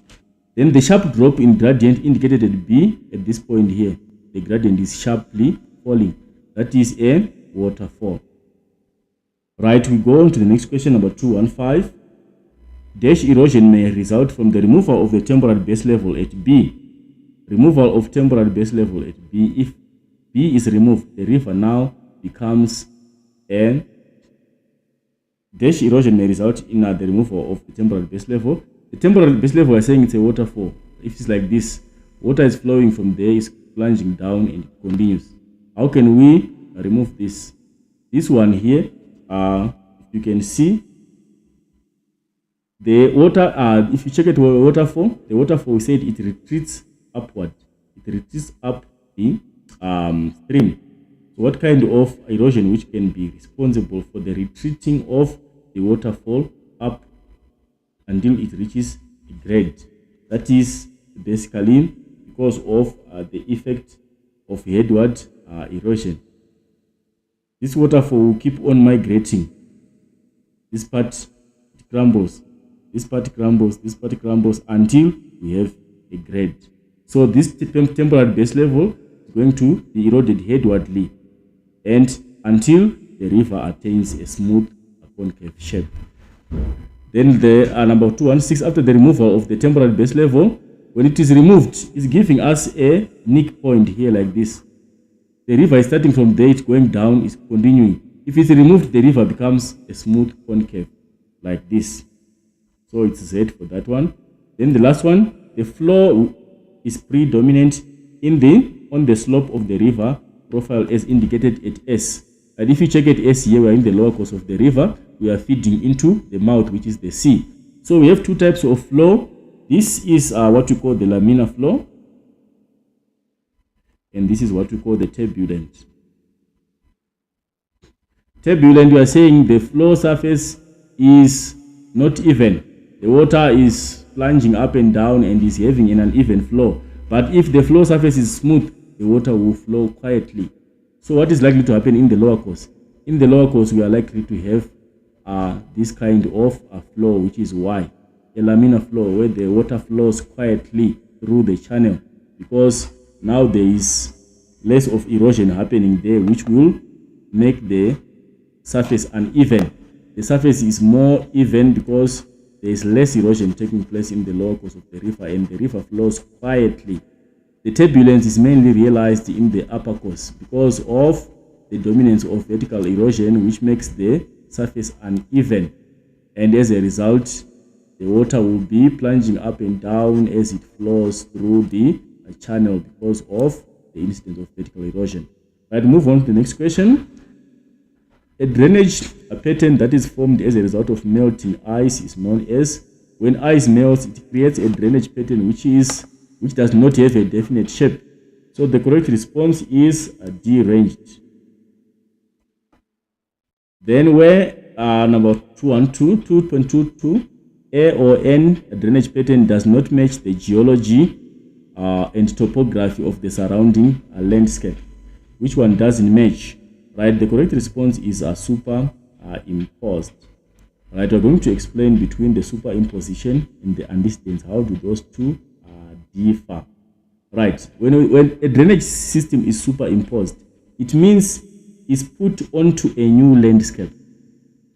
Initially, the river was somewhere on a higher ground, and maybe there was a landscape here. Maybe there is a landscape which is underground. The river's original position is up there, but because of erosion happening, the level of the river is going to get lower and lower until it gets into contact with this landscape, and it's going to effectively erode the landscape. That is superimposition. The river is being brought to a new landscape which was existing, which means the landscape was there before the river. The river is the one that visited the landscape. The landscape was there but was hidden, maybe underground. But because of continued cycles of erosion, the level of the river's flow kept on declining until it got into contact with that particular landscape. And the river is now managing to erode through that landscape. So we are saying it does not match the geology of the topography, because the river was not there before, the river was there after the landscape was existing. Then we have antecedents. This is a system that existed before the current landscape was formed. The river was there, the landscape was not having that shape. Maybe later on there was isostatic uplift, or maybe there was a folding that took place, and that river maintained its course. It means now the river is older compared to the landscape. Superimposition, the landscape is older than the river. The landscape was there, and the river is the one that visited the landscape. The river was somewhere else, while the landscape was there. But because the river was reduced, maybe because of cycles of erosion, the river got into contact with a previously hidden landscape. So it's superimposition. The river was imposed to some landscape which was existing on its own. But antecedents, the river was there and the landscape was not like that. Maybe the landscape was isostatically uplifted, or the landscape was folded, and then the river managed to maintain its course through the area which is being folded. That's the difference between the two, antecedents and superimposition. When we get to the question of antecedents, I think you will be understanding what we mean. Right, so we got number 223. The following characteristics describe the dendritic pattern. Dendritic, let's not waste time. You know how dendritic looks like. Is a tree and its branches. The tributaries, they join the main stream at acute angles like this. This means the stream is going in that direction. The tributaries are joining at acute angles, and they are resembling a tree and its branches. The correct response for that one, for 2.23, is response number D, which has got item 1, join at acute angles, and branches resemble the trees, the branches of a tree. So correct response here is D. Right, move on to the next question. Right, 224, we have explained this. This is antecedents. The pattern occurs where a river maintains its course. The river is managing to maintain its course despite the area changing its form. The area is being uplifted, but the river was there before the upliftment, so it resists and maintains its course. Right. Number 225, based on those two, drainage pattern represented by A is the difference between A and B. I think you can see these streams are originating from a focal high-lying point, radiating in different directions, and these ones are starting from the surrounding high-lying area and feeding into the low-lying focal point, which lies between amongst on the center of position of the area. So that's the difference between these two. This is radial, this is central pattern. Right. Drainage pattern at A, we've answered that. A is radial. Drainage patterns A and B develop respectively. Respectively, we are saying in that order. The first response is answering A, the second response is answering B. So the correct response there is response number 226B, a dome and a central basin. What is a dome? For example, we are talking of a volcanic dome. We are saying it's a high-lying area. For example, a volcanic mountain. Right. If it's a volcanic mountain, maybe with a caldera on top of it, maybe the streams are starting from the caldera focal point. Maybe there's a dam on top of a mountain here, and then streams are starting from that, going into different directions. This is a dome. They are starting from the focal point, which is high-lying. All streams are starting from here, radiating in different directions. But when we are talking of a central basin, we are saying this is a low-lying area, and the surrounding area is high-lying. Streams will flow and feed into this. So this is the correct response. These ones are radiating from a dome. These ones are feeding into a central basin. So the correct response is B. Move on to the next question. Right, 2.2.7. Based on those three sketches, let us explain them before we answer the question. When we're looking at density, we are looking at the total length of streams in a drainage basin, or we are looking at the total number of streams in the drainage basin. If we are looking at the length, we are saying if we are to accumulate or join those streams, all of them to make them one, how long are they going to be? That is the density. Or if I are to look at the numbers, we're counting 1, 2, 3, 4. How many are there in that drainage basin? So high density, we are saying we have so many streams in terms of number. Or if we can accrue them to one, they can be having the longest length. That is high density. And then we have low density. It means the opposite. The streams are fewer, and if we can accumulate them cumulatively, it will mean that their length will be relatively shorter. So this one is a very high density basin, C, and this one is a very low density, D, and E is a medium density if we are comparing the three. Right, let's go to the questions.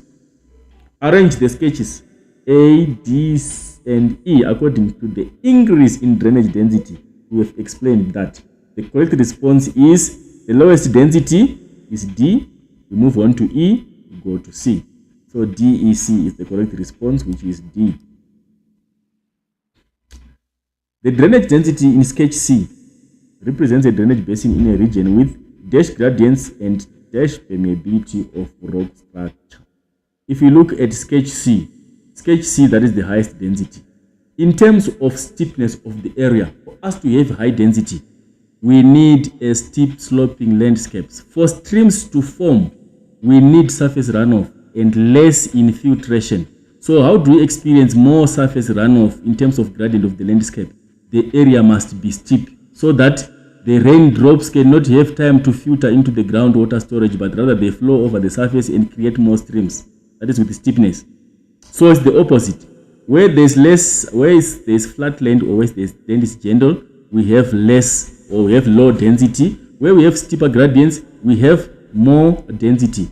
And looking in terms of permeability, we are saying the underlying rocks allow for the moisture to filter or rainwater to filter into groundwater storage.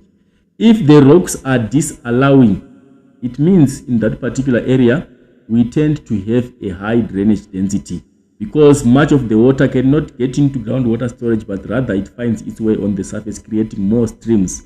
But where they are permeable or where we have porous rocks, those rocks will lead us to having a lesser density because the moisture is going to, the raindrops are going to filter into the earth surface, into the earth groundwater storage and lead to low density. So the correct response is that one of steep and low permeability, which is a combination at A. Then we can move to 2.3. Define the concept of braided river channel. A braid, it's a stream that has got a multiple interconnected channel. So we are saying a braided stream, it has multiple interconnected channels, which also has what we call the temperate islands, or what we call the sediment bars. What are we saying here? We have one stream. This is one river channel, and in this same river channel, we can have an island here, or we can have a sediment bar. These are deposits which are happening, but they are happening inside the channel. At the end, the water is forced to split. Coming from here, it splits in that direction. It becomes a channel on its own. This one becomes a channel. This one becomes a channel. It goes, continues, becomes a channel, continues here. But we are saying they are interconnected, meaning to say they are meeting with each other. This one is splitting here, but they are ending up meeting there again. Splitting there, they will end up meeting, splitting and end up meeting. But they are split by these deposited materials which are constituting to some islands within the river channel. So that's basically the braided channel. It consists of multiple interconnected channels or islands and sandbend bars within the same channel. Right, that is a braid. Right, we move on to 232. Identify fluvial or river features A and C. Right, we'll quickly check on A and C. If you check A, you can see that this is the flat lying area adjacent to the river channel. Definitely A constitutes to be a flat plain. It's a flat land adjacent to the river channel. This area here is flat lying and is adjacent to the river channel. So A constitutes to be a flat plain. And what about C? C, you are seeing where it is there. That one. It's deposited material which is accumulating within the river channel. So that one, you can call it a temporary island.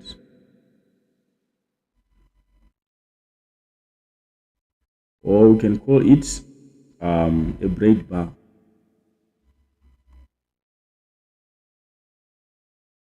Or a sediment bar. It's sediment, meaning to say it's deposited material which is accumulated within the river channel, creating some form of an island, but it's a temporary island, can be eroded at some other point in time. So it's a temporary island. It's an island which is formed because of deposition, but if the river regains its energy, it can take it away, or it can erode it away. That is why we're saying it's a temporary island, or it's a sediment bar. Right. Then we move on to the next question. The next question is on give 3 pieces. Choose the correct answer from the options within the brackets. The upper, middle, or lower fluvial courses is depicted in the sketch. Right, if you check this course here, the features that we have are the braided channel. We have braids starting from the middle course going towards the lower course. Because we are saying the braids are formed because predominantly there's more deposition than erosion. So starting from the middle course going to the lower course, you tend to find that that is where we have formation of depositional features. But predominantly the braids, we can say they are more of middle course features, because in the lower course we have more pronounced features that form there because of excessive deposition. Like when you talk of the deltas, those are typically depositional features that we tend to experience as the river is in its lowest course feeding into the mouth. So basically this one can qualify to be a middle course. And then we go to the next question. 3 pieces of evidence from the sketch to support your answer. What are we seeing here which make us believe that this is typically a middle course part of a sketch? Right. We can look at over this one here. If you are to look at the width of the floodplain, the floodplain is more pronounced, is wider, meaning to say we have overflowing of the channel and feeding onto the adjacent land. This can happen in the middle course and not in the upper course. We have a wider floodplain, and also if we can check there, we can look at the gradient of the landscape. The gradient is basically general in that area by having a flat, generally flat land where the river is overflowing. It's not steep. There is general gradient there. It can also be a factor. And also if you check the stream channel, we have a wider stream channel, resembling that there is some form of lateral erosion taking place in that area. Right, let's move on to the next question. Draw a freehand labeled cross section along a B to C. Our B is there. You are seeing that B is a higher lying area and there is some form of a terrace here. It's sudden dropping gradient, then we go to a flatland, and again there's some form of a terrace here for us to get into the channel. And from here we're having a heap of deposited material which are also giving us some form of a this sediment bar. And we have another sediment bar here. You can see. So if you are to look at the nature of the gradient, this is a high-lying area which is higher than any other area here, which is potentially higher. Then there's a terrace here. We go down, we go on a flatland, then we get into the channel. We had this deposited material, and lastly, we had the deposited material at the end on C. So drawing our sketch from C, a simplified sketch, it means if you are coming from B, if you are to put our B here, and it means we are coming from somewhere flat, and we go down. Then we get another flat length, which is the plane, go down, and we now get into the channel. But as we approach C, we first of all reach this deposited material, and we continue, we reach the last one, where we find our C. So basically, if we are to look at this, that is basically how the cross section is going to look like.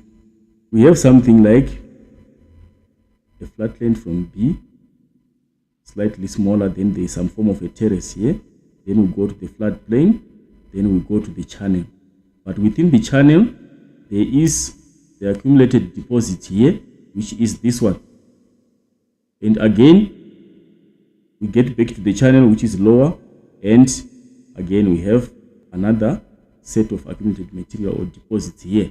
So basically that will be the shape of our cross section if you are to draw from a river from B to A. And if you are to put labels here, we can now indicate that this is some form of terrace, and this is the flood plain, and this is now the channel. And within the channel, we have this sediment bar here, or a temporary island. And again on C, we have another island. So that is basically how our landscape looks like if you are to draw from B to C. We have those features are being as we are seeing them from here until we get to along the line B to C. That is basically how we can sketch that one. Right. We move on to the next question, which is explain why tourists should not set up a camp at point C.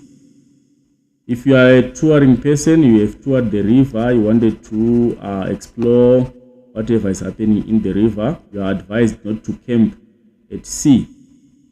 Right, the first reason, because we have mentioned that this is a temporary island.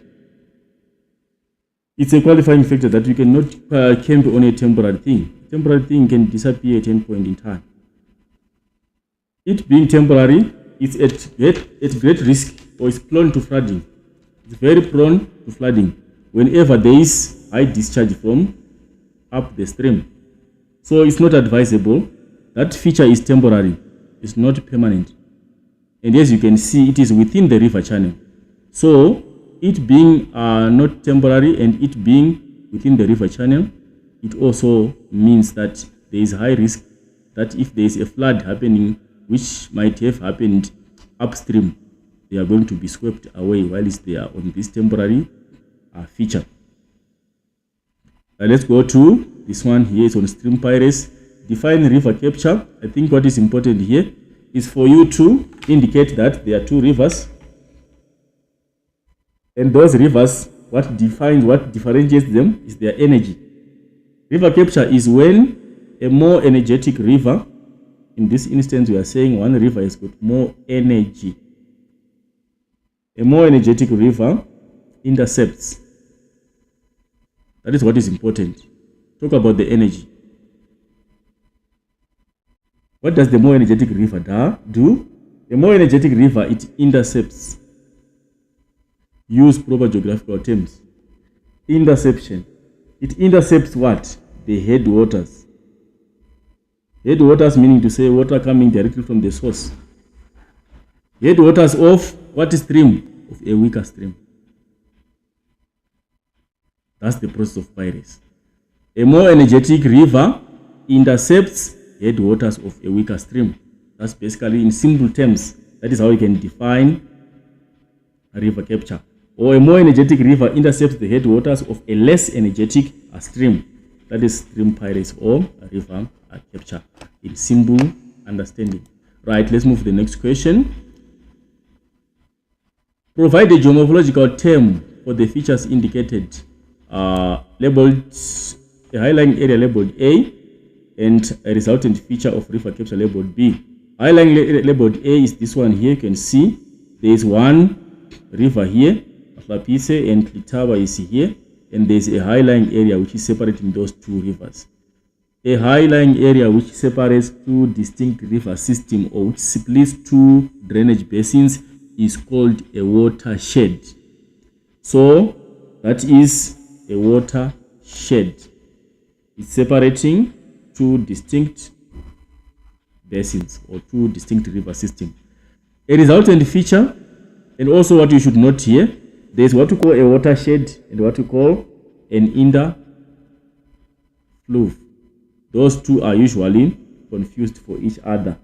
An interfluve, we said a watershed separates two distinct rivers, which means those rivers are different and they have got their own tributaries as independent streams.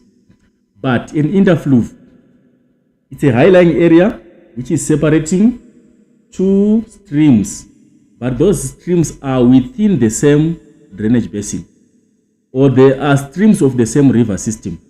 If you have a high-lying area that separates two streams within the same, for example, like this, we have this stream. It has a tributary here. Here's another tributary here. And there's a high-lying area here. This is an interflow. Is splitting stream A from stream B, but both streams are within the river system of river Ara. So an interflow is different from a watershed. A watershed is separating two different rivers, but these ones are streams within the same system or streams within the same basin. Right. So this one is a watershed. Then this one, the resultant feature labeled B. If you check here, this one is a bend. After the piracy has taken place, there is this bend here. This bend is called the elbow of capture. That's the name that we give to that one. It's called the elbow. Elbow, it resembles the shape of an elbow of an arm. So it's an elbow of capture where stream piracy has actually taken place. It has taken place on an elbow, on a bend. So we call it an elbow of capture. I quote evidence from the case study that the misfit stream occurs in area C. Right, area C here, the misfit stream. We are saying this is the stream which sustains or which resumes after stream piracy has taken place. C is continuing, but the headwaters have been intercepted into this stream here. From here, the elbow of capture, the headwaters or from the source is now going to this side, but this one becomes the misfit stream. So we want to quote evidence that the misfit streams occur in area C. Which evidence do we have which talks about the presence of the misfit? Right. It says here, Mhlapise, deprived of its previous strong flow, is now a soggy and confused and uncertain way to gather its strength down the distant elephants. This statement here implies a misfit stream. It has lost its original supply of water. Its headwater supply had been lost. So what is it? It's deprived of the previously strong. It was previously strong when it was having its headwaters, but that's now history. It's no more there. And now it's become a soggy and confused. It has lost its water supply. It's now confused. It's now a wetland which is confused and is uncertain of how it will gather strength. It's now very weak. It's no longer having its strength because its water has been intercepted. So it's now weak.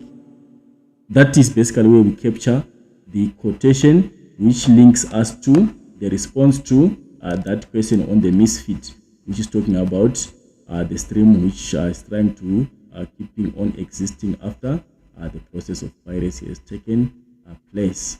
Right. Then we move on to the next question. The next question is based on what? Describe the impact or discuss how the flow characteristic of Great Letaba River will change after river capture. After the process of capture has happened in the Taba River here. What is going to happen to the flow characteristics? Right, the question is asking about flow characteristics. What is going to happen to the flow features of the river? How is the flow going to now appear like? You need to relate to the flow of the river.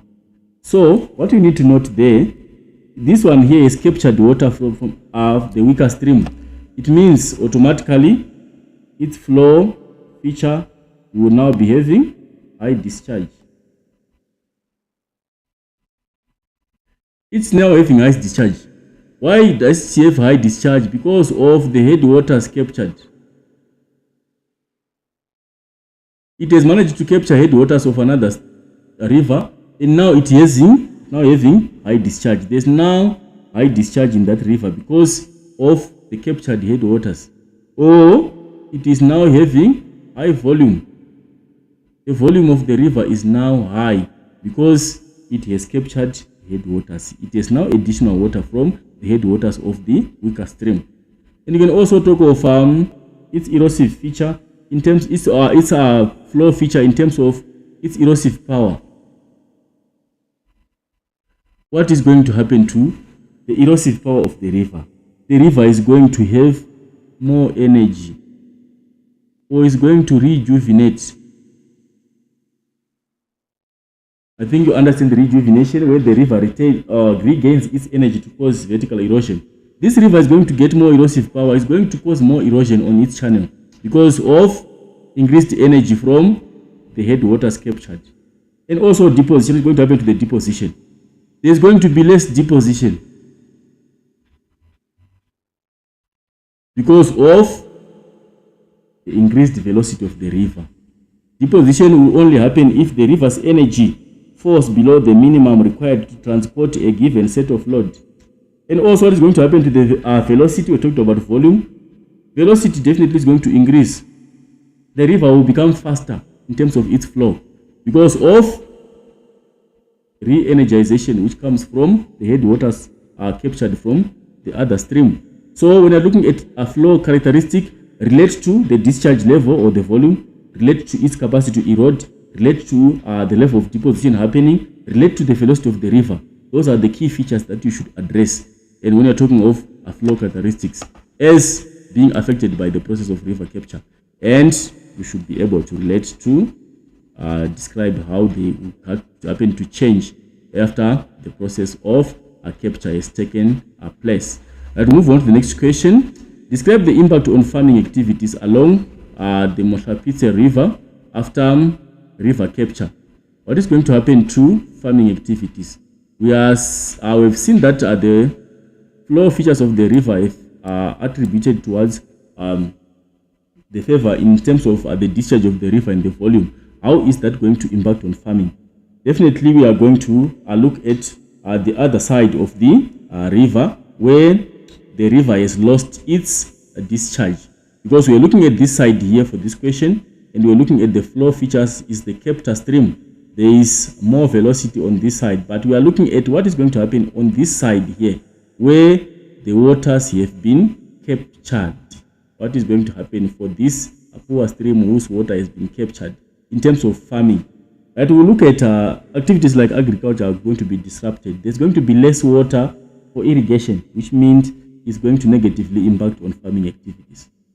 The headwaters are captured downstream. There's less water for irrigation purposes, and that is going to contribute towards reduction in the farming capacity in that area. And also you can look at reduced yields. Yields are going to reduce because of limited water downstream. We're going to have poor yields there because the amount of water needed to support the crops might be limited now because of stream pirates. Or we can talk of reduction in the farming profits. Reduction on the profits for farmers downslope because of the capture which has taken place. Or you can look at reduction in the variety of crops grown. The crops grown in the downslope, the variety can be reduced. Or you can talk of the general farming activities can be affected negatively. They can be reduced because we cannot keep on producing more given that the quantity of water to support those crops has been impacted by the process of stream piracy. Those are some of the relevant responses. We move on to the last question on geomorphology, which is a question on river management. Right, river management as a concept, before I read that text, it's a text for you to study. Right, we're talking of river management. We are looking at what you should address here. You should just try to touch on some key concept on river management. Right, it's planned and it's coordinated.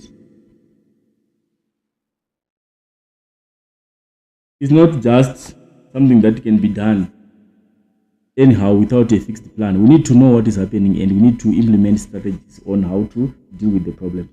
And you should be coordinated, meaning to say different stakeholders should have a common understanding and they should have the will of working together towards attaining whatever is required on the river. So it's a planned and coordinated action which is taken to manage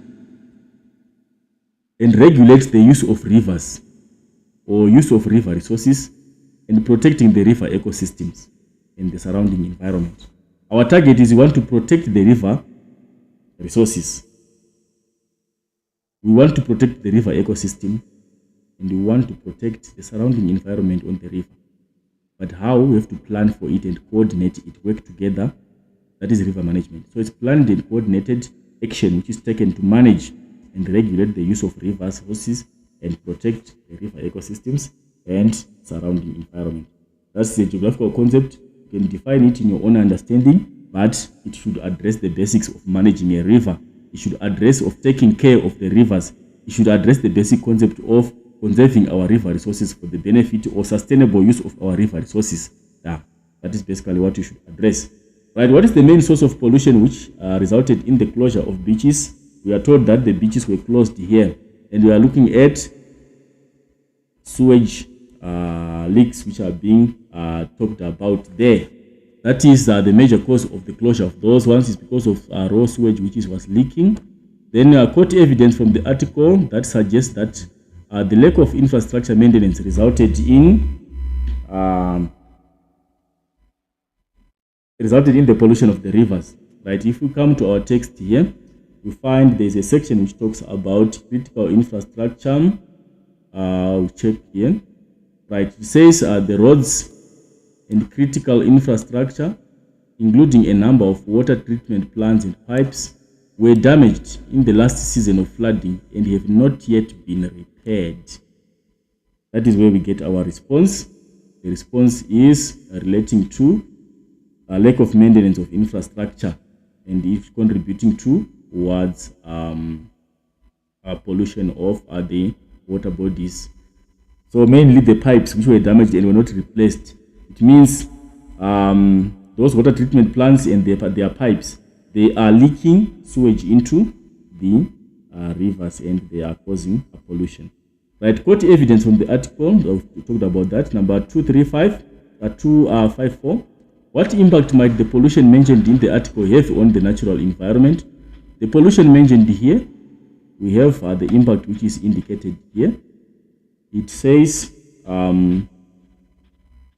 it's exposing pathogens in wetlands and aquatic ecosystems. That is the natural environment. Now, looking at the natural environment, we are looking at the environment which is not man-made. If you are looking at the wetlands, they are natural, and the aquatic ecosystem, they are negatively impacted by the exposure of pathogens from the raw sewage as it gets into contact with the wetlands and the ecosystem of the surrounding river systems. Right. Then we go to the last question. The last question is basically based on strategies that can be implemented by the Gauteng municipality to reduce pollution. Right. I'm going just to highlight on the strategies. We know the strategies, they are general strategies that anyone can come out with, but you need to validate those strategies. Come with a fixed geographical point, a meaningful geographical point, and try to explain on that particular point, try to elaborate and make sure that the point is well understandable and makes much geographical sense. Right, we can talk of repairing of infrastructure. For example, we have seen that the problem that we are experiencing here is caused by the leaks or infrastructure which is not maintained or which has been damaged previously during flooding. and it has never been maintained until now. So we should repair infrastructure to avoid sewage leaks. And then we can also educate people. Education is a very crucial tool which can be used. Sometimes the people, they damage the environment out of lack of knowledge. They do cause pollution into water bodies out of lack of knowledge. So if we do awareness campaigns and we do educational programs to educate the citizens on the dangers of harming the environment or on the dangers of harming the water resources, then they can take preventive measures and precautionary measures against such activities. Then we can also talk of collaborative governance. Collaborative governance, we are saying, when we are doing collaborative governance, remember we said when we are defining, we said it needs to be done in a coordinated effort.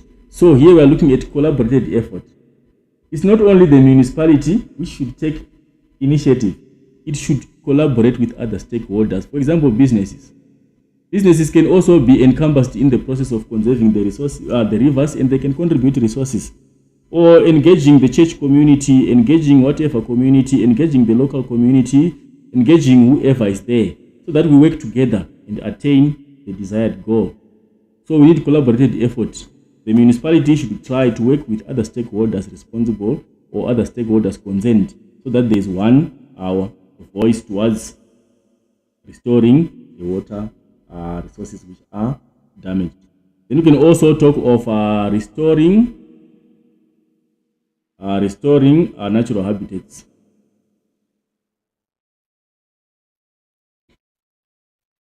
And also we can look at habitats like the wetlands. Though they are damaged now because they are pathogens exposed, but we can take a corrective measure. We can restore them, try to bring them back to use, try to bring them back to good environmental use. We can reclaim and restore their quality. And also we can talk of legislation. We can use the law. Implementing legislation against environmental damage or against pollution of rivers. We institute laws. The municipality implements or puts in place some regulations to ensure that there are laws against damage on the environment. And also, besides implementing such laws, they need to be enforced. It's also another strategy. Enforcing them. Instituting a legislation is different from enforcing it. There are so many laws which are in place which are not being obeyed fully because they're not being enforced. So if there is a legislation, then there's a follow-up on enforcing it. Then that can work and solve typical problems associated with those challenges of river pollution, which come from the problem of poor river management. Right. So basically that's the picture of the section of geomorphology.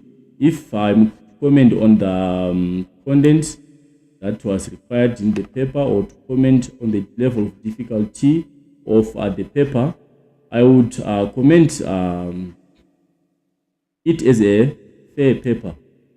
For an average learner who has studied, or for an average learner who is always studying, this paper, I see it as an average paper. You cannot say it's a difficult paper, though we cannot say also it's a very easy paper.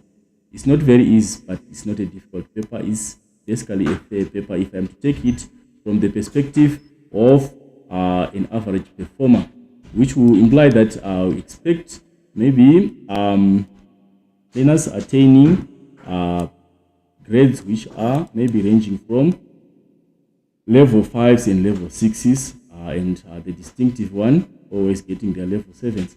But basically the nature of the questions, they are clear and they are straight to the point, and also the content covered is relevant and very straightforward, and also the wording which was used, the words which were used in designing the questions, they are also not disadvantaging the learners in any way from the way I assessed the questions.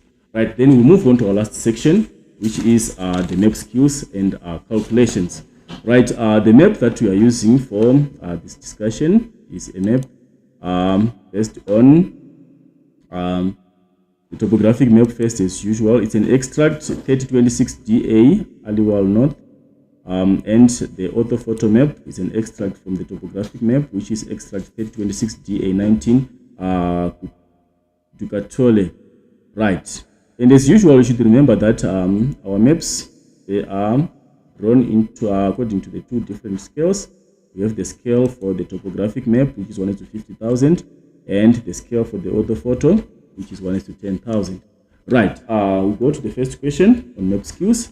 Remember, map information, you should read the map information provided on your question paper. There is map information which is very relevant, which will help you answer some of the questions. That information is not provided for you just to see and ignore. You have to read the map information. It gives you the details about the place. So you can use that information to answer some of the questions in the question section. Right. The first question is saying, in which province is Aliwal North located? The response is in map information. It says here, Aliwal North is a town in central South Africa on the banks of Orange River in the Eastern Cape province.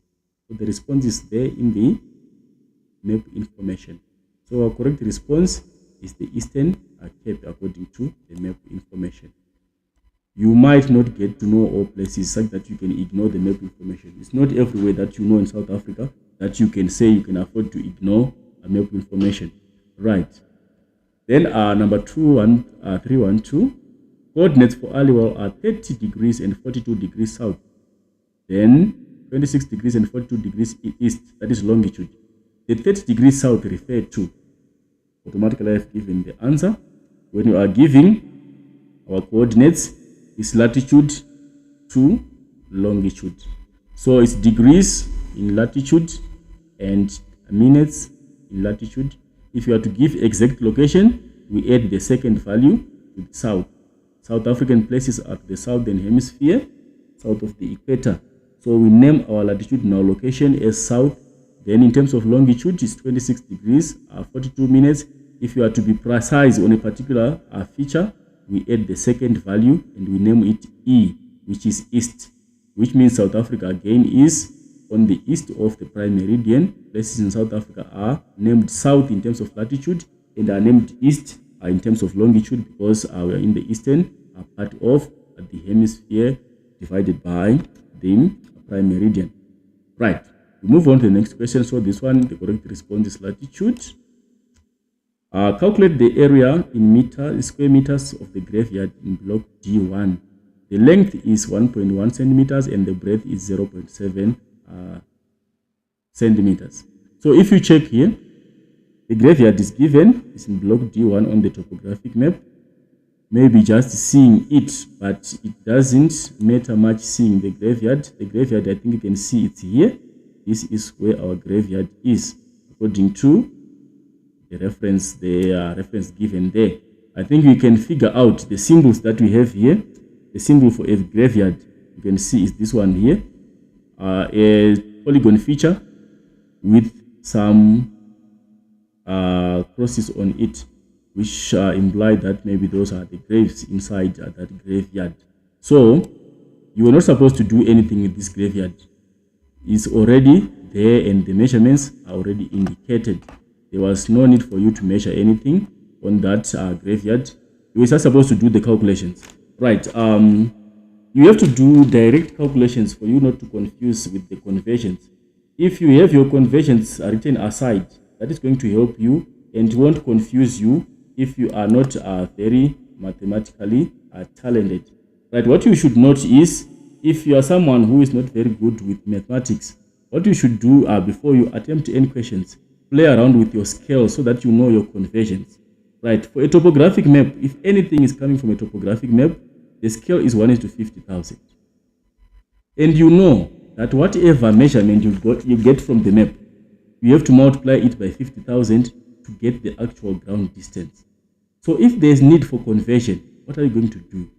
You know that you're going to use your ruler and you're going to measure your distance in centimeters. But how are you going to play around with the measurement so that you don't confuse yourself to convert them to other units of measurement? Right. If you are using your measurement and want to convert it to centimeter, multiply it directly by 50,000. You get your actual distance in centimeters. If you want to convert it to meters, you multiply directly by 500. your answer will be in meters. Whatever measurement you get from the map, multiply by 500, your answer is already in meters. If the question is asking about conversion to kilometers, what you should know is you should multiply directly by 0.5. Your answer will be in kilometers. That is when you are dealing with a topographic map.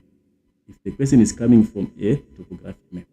If it is coming from an orthophoto map, again, you should know your scale and you should play around with your scale so that you don't waste much time doing calculations of conversion from centimeters to meters, meters to kilometers. That is going to consume more time and will end up confusing you if you are not that kind of person who is good in maths. So what you can do also here, if you get any measurement from the topographic from the orthophoto map and the question requires you to present the answer in centimeters, you multiply directly by 10,000. Then if there's need for conversion to meters, you know that you have to multiply by 100. And if you need to convert to kilometers, you multiply by 0.1 kilometers. Your answer, if you multiply by this, maybe you measured, you get your answer as 3 centimeters. The question says the distance must be in kilometers. Multiply it by 0.1. Directly, you have converted that distance to kilometers. If the question is saying into meters, it's from the orthophoto map, it's 3 centimeters. The question wants you to convert that into meters. Multiply by 100 to get your 300 meters directly. Right. So these are the conversions, the common conversions that you should just have, or you should just write them aside so that when you are doing your calculations, you know directly which one to pick from and which one to use in any given scenario. So if you go to our question here, we just come here, our breadth we are given, length is 1.1 centimeters. We multiply by the meter distance. This is from a topographic map. We multiply this by 500 to get our breadth in meters. 1.1 times 500 gives us 550 meters. This is our breadth. Our length, we go to our breadth is 0.7. We are given already centimeters. We multiply this by 500. And this is going to give us 0.7 times 500, going to give us 350 meters. And please don't leave units of measurements like what we have discussed before we did the paper. Then you simply multiply these two for you to get the area. If you multiply 550 by 350, you will get 192,500 meters, square meters. Your answer is supposed to be square meters. You are multiplying a meter value by a meter value. That is going to give you square meter value. So 192,500 square meters becomes your response to the area of the graveyard as shown in the topographic map. I'll move on to the next question. Calculate the true bearing from trigonometrical station 56 in block C2 to spot height 1398 in block E2. Right, you're also supposed to be very articulate when it comes to the measurement of that bearing. Right, I have done the drawing for you on the map. Remember, when you're drawing your true north direction, we said our true north direction is any point which you can draw on the map which coincides with the direction of the North Pole. So how do you determine it on the map? You just draw a straight line which runs parallel to your lines of longitude on the map. And once you have done that, you have drawn your true map, your true north. So our true north is there. Our feature is here. You have to draw the straight line connecting the feature directly. Our trig station is here. The question is saying from the trig station, our trig station is there. Your line should be parallel to this, meaning to say the distance from here to there should be the same distance from this longitudinal line to there. Or if you are to use this one, distance from here to here should be the same as the distance from here to here. Then you identify the other feature that you want to calculate, you determine the bearing. It's a spot height 1398. Our spot height, if you check clearly, our spot height is here. Spot height 1398 is here. So what it means is, after identifying the spot height, you have to connect by drawing a straight line which links your feature from where you are starting and link it to the feature where you are supposed to end. And you connect the two with a straight line and ensure that you are using a sharp rule, a well-sharpened pencil and a straight-edged ruler, not the one that will give you bended lines. Then, what is true bearing? True bearing is an angle which is measured from true north in a clockwise direction between the true north direction and a line connecting the two given features. Our true north, we have seen that is there because we've drawn our true north south line, and it means we now want an angle in a clockwise direction until we connect to a line. Our line is slightly just next to our south line of the north-south line, which required you to be very accurate, because if you would estimate, you would assume that it's 180, but it's not exactly 180. That place, that spot height is not at 180 degrees from the spot height, from the streak station, if you are to draw your north-south line correctly, which means you're supposed to draw your accurate north-south line so that you get the actual size of the angle. And then you place your protractor with your 0 on this side and your 180 coming on the southern direction here. Then you determine where this line crosses the edge of your protractor. You take your reading from there. So it means your 0 on the protractor will be there like this. Your protractor ends here. And when it ends here, check the margin of your protractor here and see where that line crosses. Check the value of where that line crosses. According to my calculation here, I got an angle which is slightly plus or minus 177 degrees. So it will depend with your preciseness when measuring. Maybe some might get 178 or might get 176, but it should not vary by plus or minus, but by more than 3 degrees. It should be slightly somewhere around 177 if you are to be accurate with your measurements. So basically that is how you measure your true bearing for those two given points. Right, let's go back to our question paper. Right, calculate the magnetic bearing from trig station 56 is the same reference. We just want to apply the formula of magnetic bearing. As given here, magnetic bearing is true bearing plus magnetic declination. Our current declination, we don't need to calculate it because it's given for us. They have done for us the calculation for magnetic declination and they've provided with it. So we only need to provide our true bearing. We said from our measurements we got 177, which is slightly less than 180 if you are accurate degrees, and we don't have any minute value. Then we are adding 24 degrees and 43 minutes. Ensure we don't interchange the degrees and the minutes. Degrees, they should be added on their own, we add the minutes on their own. So we are adding 00 plus 43, it maintains as 43 minutes here. And what is going to happen to our degree side? We are now adding 177 plus 24, it gives us 201 degrees. So the final response becomes 201 degrees 43 minutes for that bearing, magnetic bearing calculation for that question. Right, we'll proceed to the next question. On the next question is talking about why is it important to calculate present magnetic declination. That declination that we are provided, we have to calculate it for the current year if we want to get magnetic bearing for the year. Why is it important? Why can't we just pick any figure and use it? We have to find the precise, and I think you remember you use the map information provided at the bottom of your topographic map to come out with the current magnetic declination from the angle given on the map. So why is it important that we do that? Right, is the main reason there is help us determine the correct direction.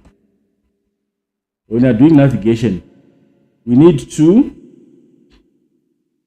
it will help determine the correct direction, because without that we cannot be able to figure out where the correct direction is in the current year. So when we are navigating, it will help us locate the correct direction or the correct location. If, for example, the magnetic bearing is saying the angle is 201 degrees 43 minutes according to the correct magnetic declination, it means if you are navigating using a compass for compass directions, if you follow that angle, you are not going to get lost. You are going to find the exact or the correct location of where you want to navigate to. But if you use a wrong magnetic declination, for example, you just pick an angle, then it gives you maybe an answer which is 182 minutes. You are not going to get to the same direction because you have used the wrong magnetic declination. Even though your true bearing is correct, but if you use the wrong magnetic declination, your magnetic bearing is going to be wrong. And if you are navigating using a magnetic compass, you are going to get lost because you have used a wrong angle of declination. Because remember, the declination angle always changes. So we have to use the correct angle, and we calculate the present magnetic bearing so that we go to the correct direction, given that we are now following the present magnetic bearing. We cannot follow the same bearing as last year because remember, the declination always changes. So we need to use the present magnetic bearing. If you are to navigate today, you cannot use statistics for 2022. That is going to be inapplicable and wrong, and is going to guide you to wrong places. So basically, that is why it is important for us to follow the present magnetic declination when we are navigating. Right. Then we move on to refer to R in block A3. The dominant drainage pattern in this block is, if you go to R here, R is here in block A3. What is the dominant drainage pattern here? You can see that this stream is flowing here. This one is going there. This one is going there. And this one is also going there through the dam. What kind of pattern is this? The correct answer here must be parallel. Those streams are running parallel to each other. It's parallel drainage system which is being experienced on that particular. So we can say that the correct response here is C for parallel. Compare the drainage density in area R in A3 and S in block B3. We go to our map. R in A3 and S in B3. R is here, we have talked about that, and S is here. Drainage density, we have talked about it. We are looking at the total number of streams or the length of the streams in a given area. This is R, there is less density. There are few streams, we only have a few number of streams, but here there are so many. So S has got higher density and R has got less density. S is a higher dense drained area, and R is a less dense drained area, according to what we are seeing from the map here. Right, we go on to the question again. Provide evidence from the topographical map to justify your answer. Right, we want to justify why we are saying this one is a high drainage area and this one is a low drainage area. Automatically, by looking at the number of streams, we can justify that this one has got fewer streams. There are fewer streams at R here, and there are so many streams at S here. And if you are to accumulate the length, the total length of streams here is shorter when compared to S. The total length of streams here, if we were to add up the streams, they are going to give us longer length. Or if you are to use a geomorphological argument, this is a flatland. Remember, on a flatland, we tend to have more infiltration and less streams developing. So we end up having fewer streams on this area because the area is generally flat. There's only one contour line here, and the next contour lines there are somewhere there where there is this mountain range. But here, this is an eroded area. If you check, or this whole red indication here, it indicates an eroded area, which means this area most probably is a steep sloping area and is going to have high rates of runoff, and that is going to contribute towards the development of so many streams in that particular area. That is if you are to argue using geomorphological arguments. Right. Then we go to the next question. Refer to tributary T in block B4 and B5 on the topographic map. In which direction is the tributary flowing? Refer to tributary T in block B4 and B5. Let's go to the map. T in block B4 and B5. Our T is here. It's a tributary which is flowing in that direction. This one here, as you can see. Which direction is it flowing? This one is flowing towards the southeastern direction. If you can check there, it's going towards the southeastern direction. Why are we saying so? For us to determine flow direction, we check the tributaries joining that stream. If you check the tributaries here, these tributaries are joining at acute angle facing this direction. which means this stream is most likely flowing in the southeastern direction. And also, if we check, there's a dam here. Where is the wall? The wall of this dam is also going to give us a clue on how the flow direction is inclined towards. The dam wall is on this side, meaning to say water accumulates before the dam wall. So it means this stream is coming from there, such that water accumulates and is dammed by this wall that we are seeing in black color on this part. This water is accumulated, or even if you are using the bigger dam, the wall is on this side, on the southeastern side, which means this stream is coming from the northwestern side, flowing towards the southeastern direction. That is the other argument of these dams. So tributaries, this dam, you can also argue using the altitude. If you check the contour lines or the height around this dam and the height around this area here, this is 1413 meters above sea level, where this stream is most likely to be starting. But if you check around here, this is 1405, and if you check around here, it's 1316. So you are seeing that most probably this is a high-lying area, and as we go down here, the area is gently sloping, going towards a low-lying area. This gives us justification that the river is flowing in a southeastern direction. Then we move on to the next one. We've given the evidence and we've given the justification. Number 323. 323 is saying, refer to lines 6 and 7 on block A3 and B3 on the orthophoto map. Draw a labeled freehand cross-section from 6 to 7. Refer to point 7, why deposition is main process taking place.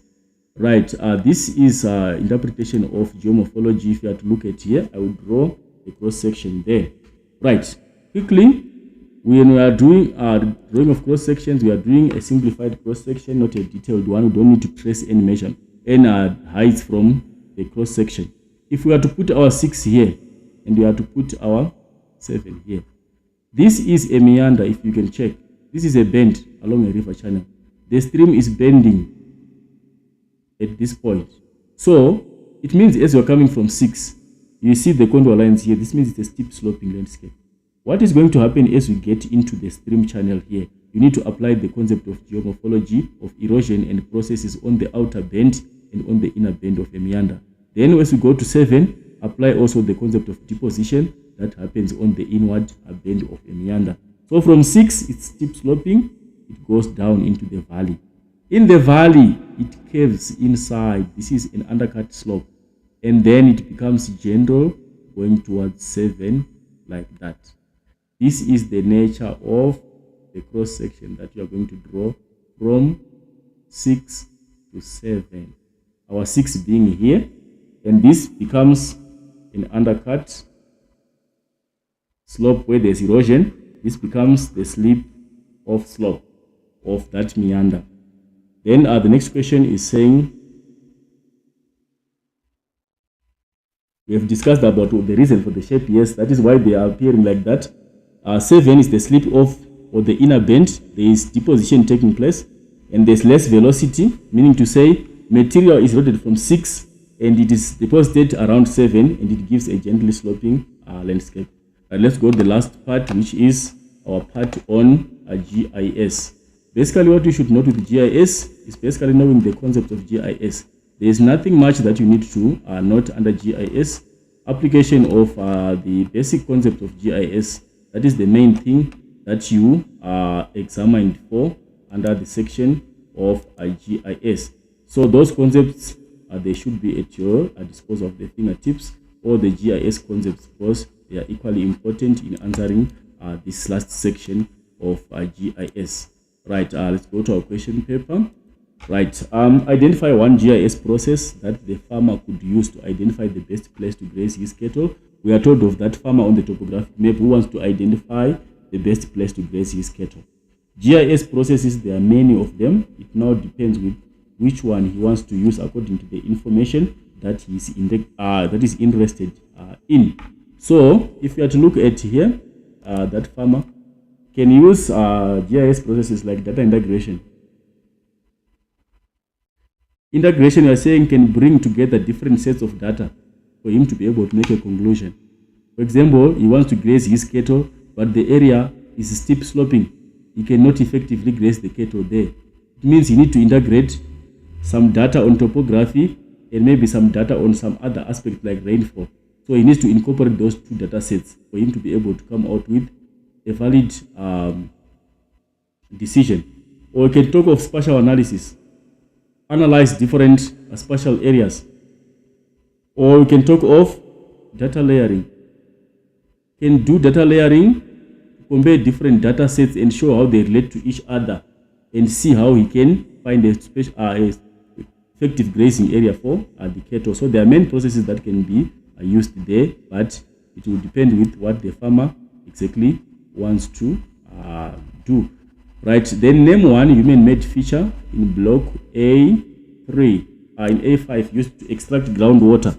The moment you hear of extraction of groundwater, be mindful, definitely that is going to be a wind pump. That is the main thing that we use for extraction of groundwater. So before you check there, it's saying block A5, you go to your map, check block A5. Block A5, you can see that it's here, or block A5, in block A5 is here. We have this wind pump here. This is the feature which is used to extract water, so it's a wind pump for that one. Then you check again the other question. Name one human-made feature used to control the flow of water. Again, in the same block, now we want a feature to control the flow of water. If you try to check around here, the only feature that you can rely on, which is a line feature, is this dam wall here. The dam wall is the one which is used to control the flow of water. So this is a line feature, and the dam is, remember the difference there, a dam is a polygon feature, it's an area feature, but the dam wall is a line feature. Then the wind pump is a point feature, it's not big enough to be a line feature, it's a point feature. So this question is asking about a line feature, and then automatically that dam wall qualifies to be that feature which controls the flow of water. And then we move on to other questions. This is a question on resolution. Which image A or B illustrates high resolution? If you check here, this image is poorly visible. You cannot see this, and this one is clearer. So the one which is clearer is the one which has got high resolution, and this one is a low resolution. Motivate your answer. Why are you saying this one is high resolution? Why you are saying B is high resolution is because of the amount of detail shown. There is more detail visible in picture B than in picture A. And also you can argue using the pixels. There are more pixels in the image in B compared to the pixels in A. Or if you want to argue using the size of the pixel, B is made up of smaller pixels, A is made up of bigger pixels. That is why it is not very clear, and this one is distinctively clear. That is with resolution, and that is spatial resolution and not spectral resolution. Right, then the last question, explain why images A and B are examples of raster data. The difference between raster data and vector data is raster data is in pixels and grids, while its vector data is in lines, polygons, and point features. So these ones are images. These are real-time images. If you see A and B, these are images which have been taken using a camera technology, and they are in pixels. That is why we are saying it's raster data. If it was vector data, they would come in the form of lines, polygons, and point features as shown on the topographic map. And also be mindful that the topographic map shows details in vector data. In the orthophoto, it shows features in or objects in raster data. The topographic shows the real-time image to which contour lines are added, but that is an area of photograph where we add the other details on height, like we add the other features like spot height, we add trig stations, we add contour lines to those images. So they are real-time images taken using the modern technology of remote sensing, while the topographic maps, they are drawn using the point, line, and polygon features. So that brings us to the end of our discussion. I hope the discussion is helpful enough.